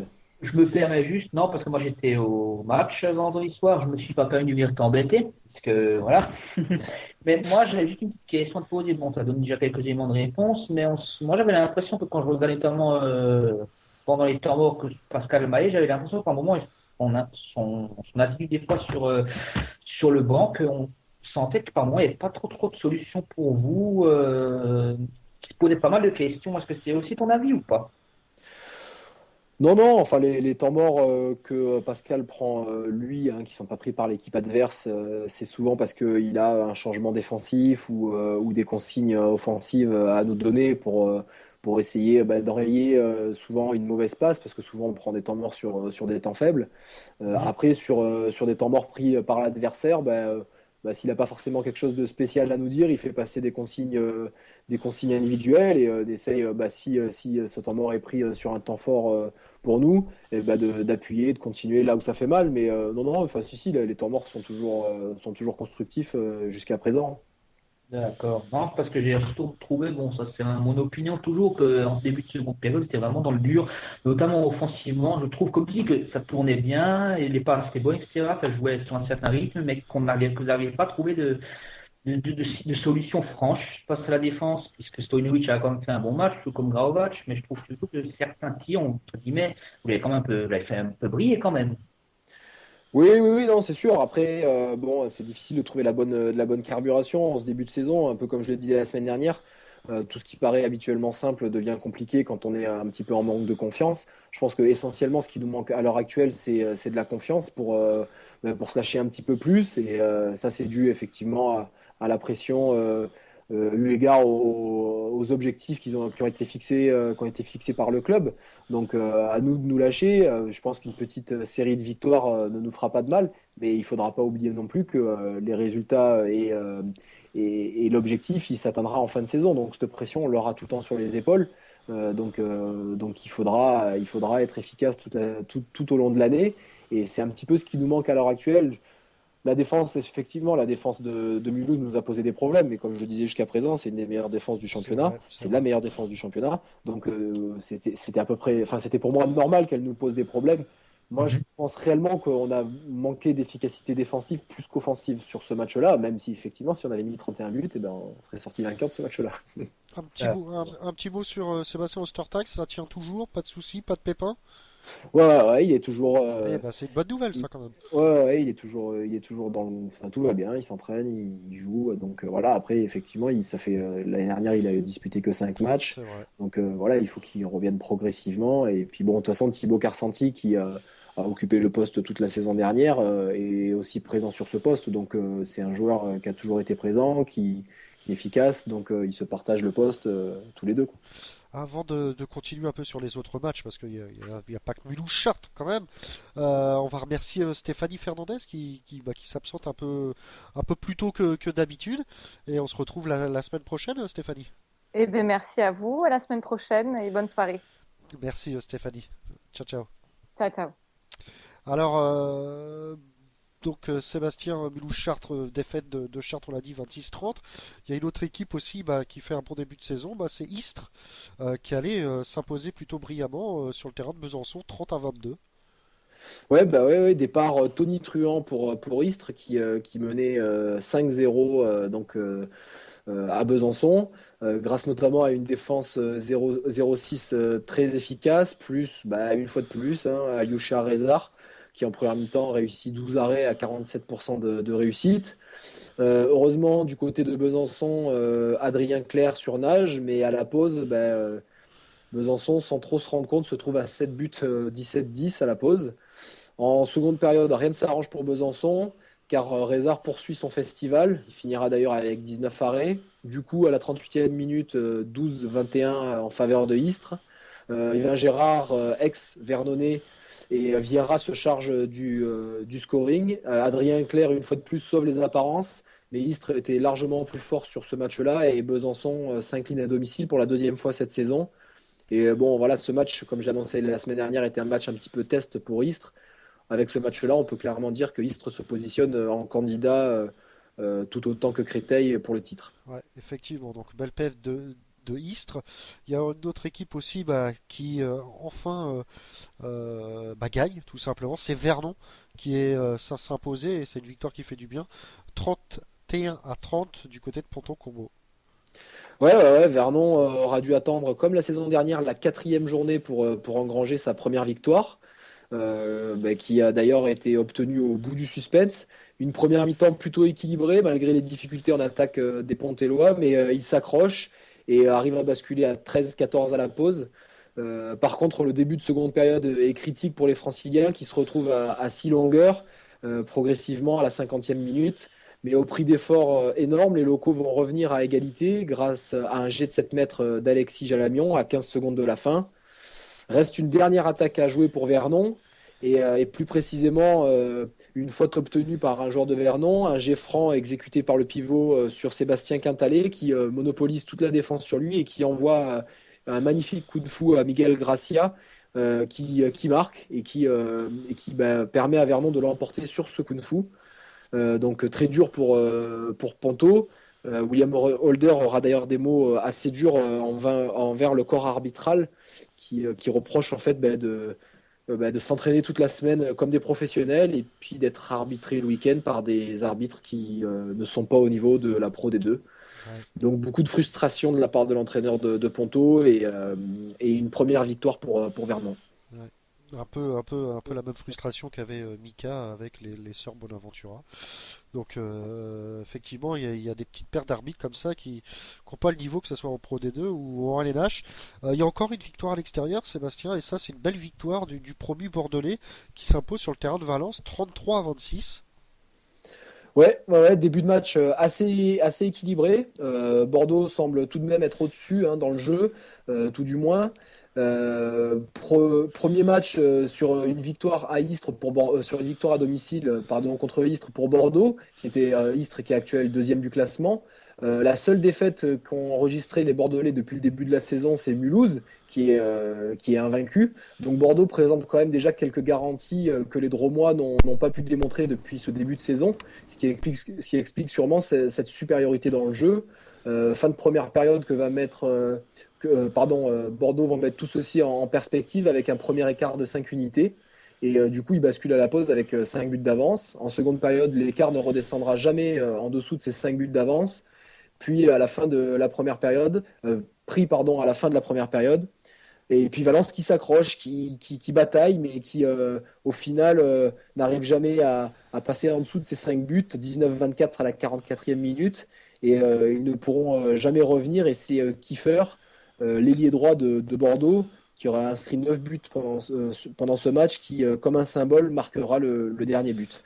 26-33 pour Bordeaux. Un 9 sur 10, l'ancien joueur de Saintes. De Saintes, ouais. Et je mettrais bien une petite pièce sur lui pour la JPH, on verra. Mais effectivement, belle perf de ce joueur. Donc Bordeaux qui s'impose, tu l'as dit, 33-26 face à Valence. Une équipe qui s'impose de justesse à domicile, c'est Nancy qui s'impose face à Angers, 26-55. 25. 25. 55, ça fait beaucoup. Ouais. Ouais, ça fait beaucoup. Première période nettement à l'avantage des Lorrains. Cela s'explique d'abord par un groupe angevin diminué, en plus des absences déjà de Sako et Odaric. Diarra, Komnenovic et Nikolic étaient diminués sur ce match-là, donc ils ont été peu utilisés. Puis la très bonne partie de Nicolas Poto, qui réalise sur cette partie 21 arrêts. Le début de seconde période reste dans la même lignée que la première période. Puis les visiteurs vont se rebeller et même revenir au score et passer devant même à 5 minutes de la fin, donc 23-24. Mais une fois de plus, Nicolas Poto, durant ces 5 dernières minutes, va sauver son équipe en ne prenant qu'un but dans le Money Time, avant que Kratovic inscrive 2 fois sur penalty et donc permette à Angers de l'emporter et de libérer le Palais des Sports de Vendeuvre. Victoire de Nancy à l'arraché d'un petit but 26-25. Et puis le dernier match, c'est Créteil-Massy. Eh oui, bien joué Seb. C'est la première fois en plus de la soirée. Ouais. Je disais donc le dernier match, Créteil-Massy, 34-30 pour Créteil. Créteil qui est pour l'instant entre guillemets, j'ai envie de dire, intouchable et c'est pas trop surprenant. Non, effectivement, on l'avait un petit peu annoncé depuis le début de la saison. Drôle de match que ce Créteil-Massy, peu fréquent pour des débits franciliens qui sont habituellement très accrochés, mais si particuliers à la Pro D2, ces matchs avec les temps faibles et les temps forts. Créteil fait la course en tête en première période grâce à Suncic et Rémi, mais il ne se détachera jamais, vraiment jamais. Et du coup, à la pause, juste avant la pause, ils arrivent à faire un petit écart un écart conséquent de 6 buts, 15-9.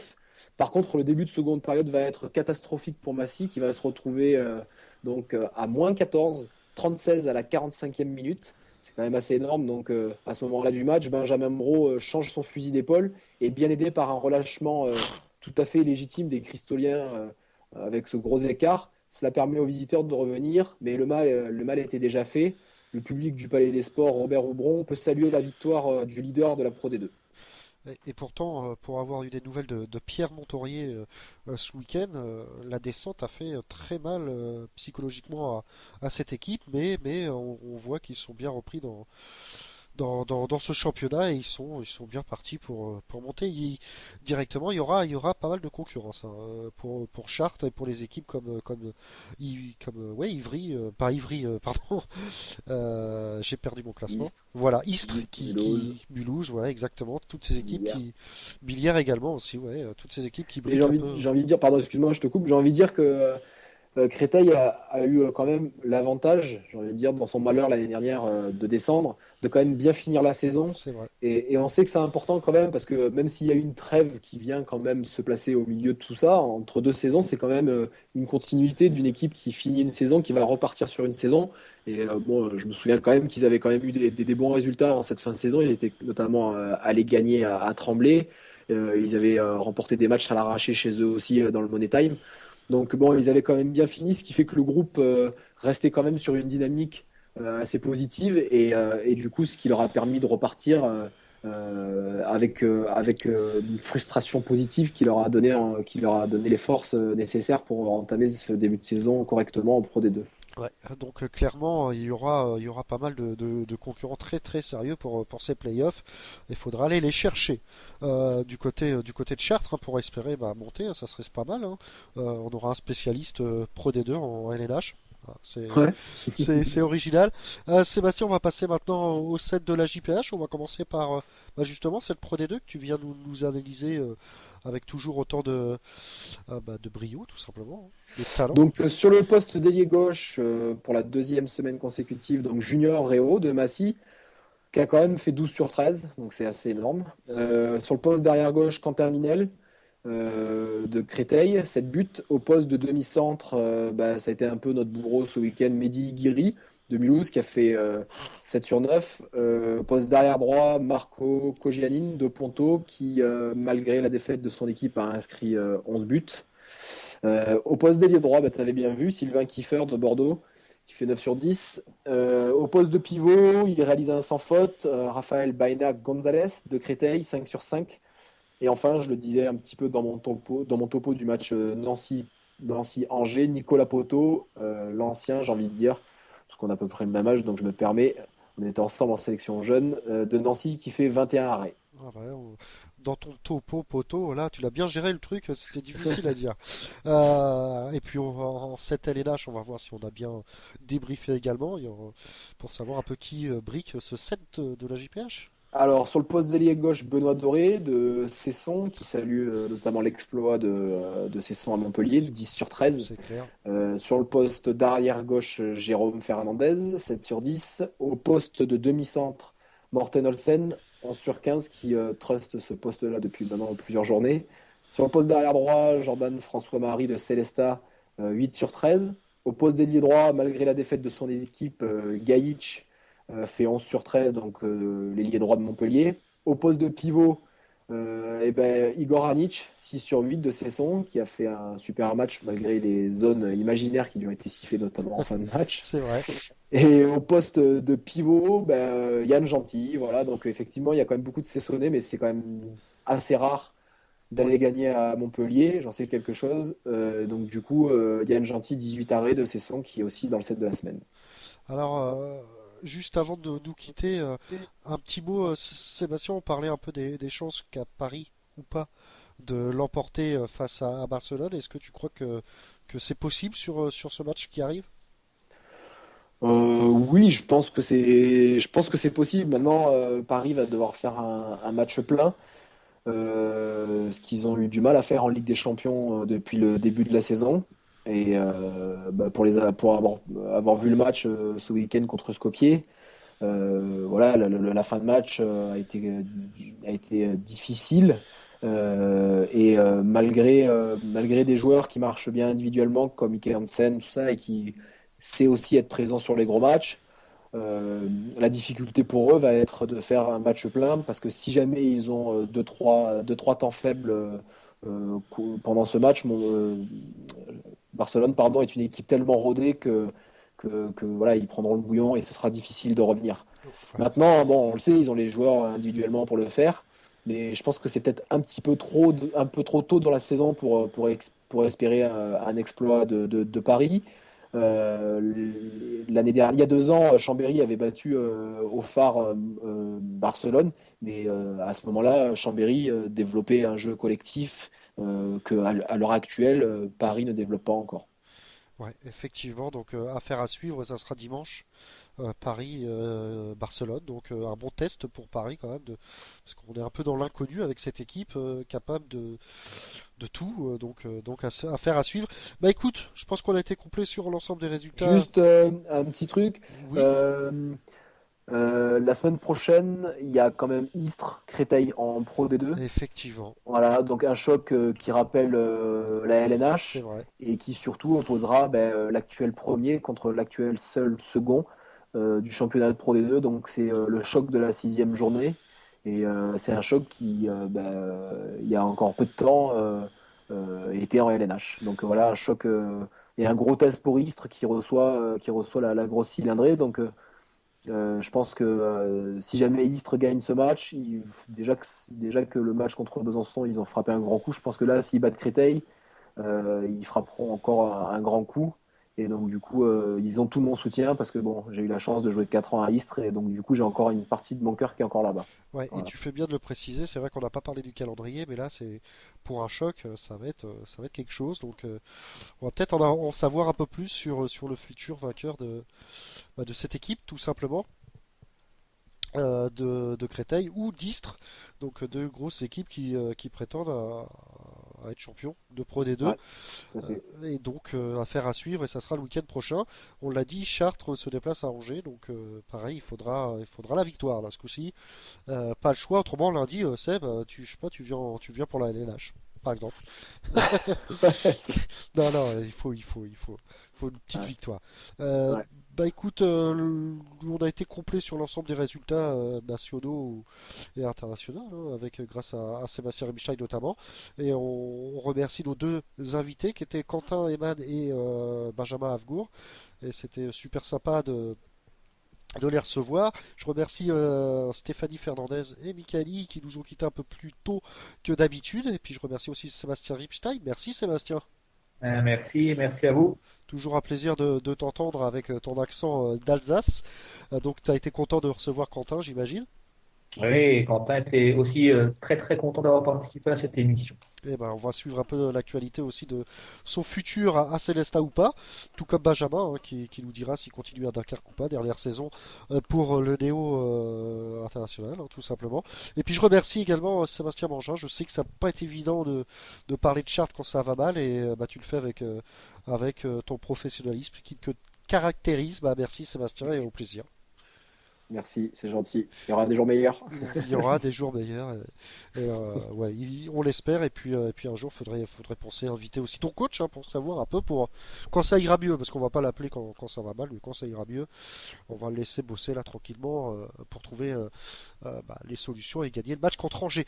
Merci à tous, restez à l'écoute et à la semaine prochaine pour la suite du handball sur RTS Radio. Ciao, ciao.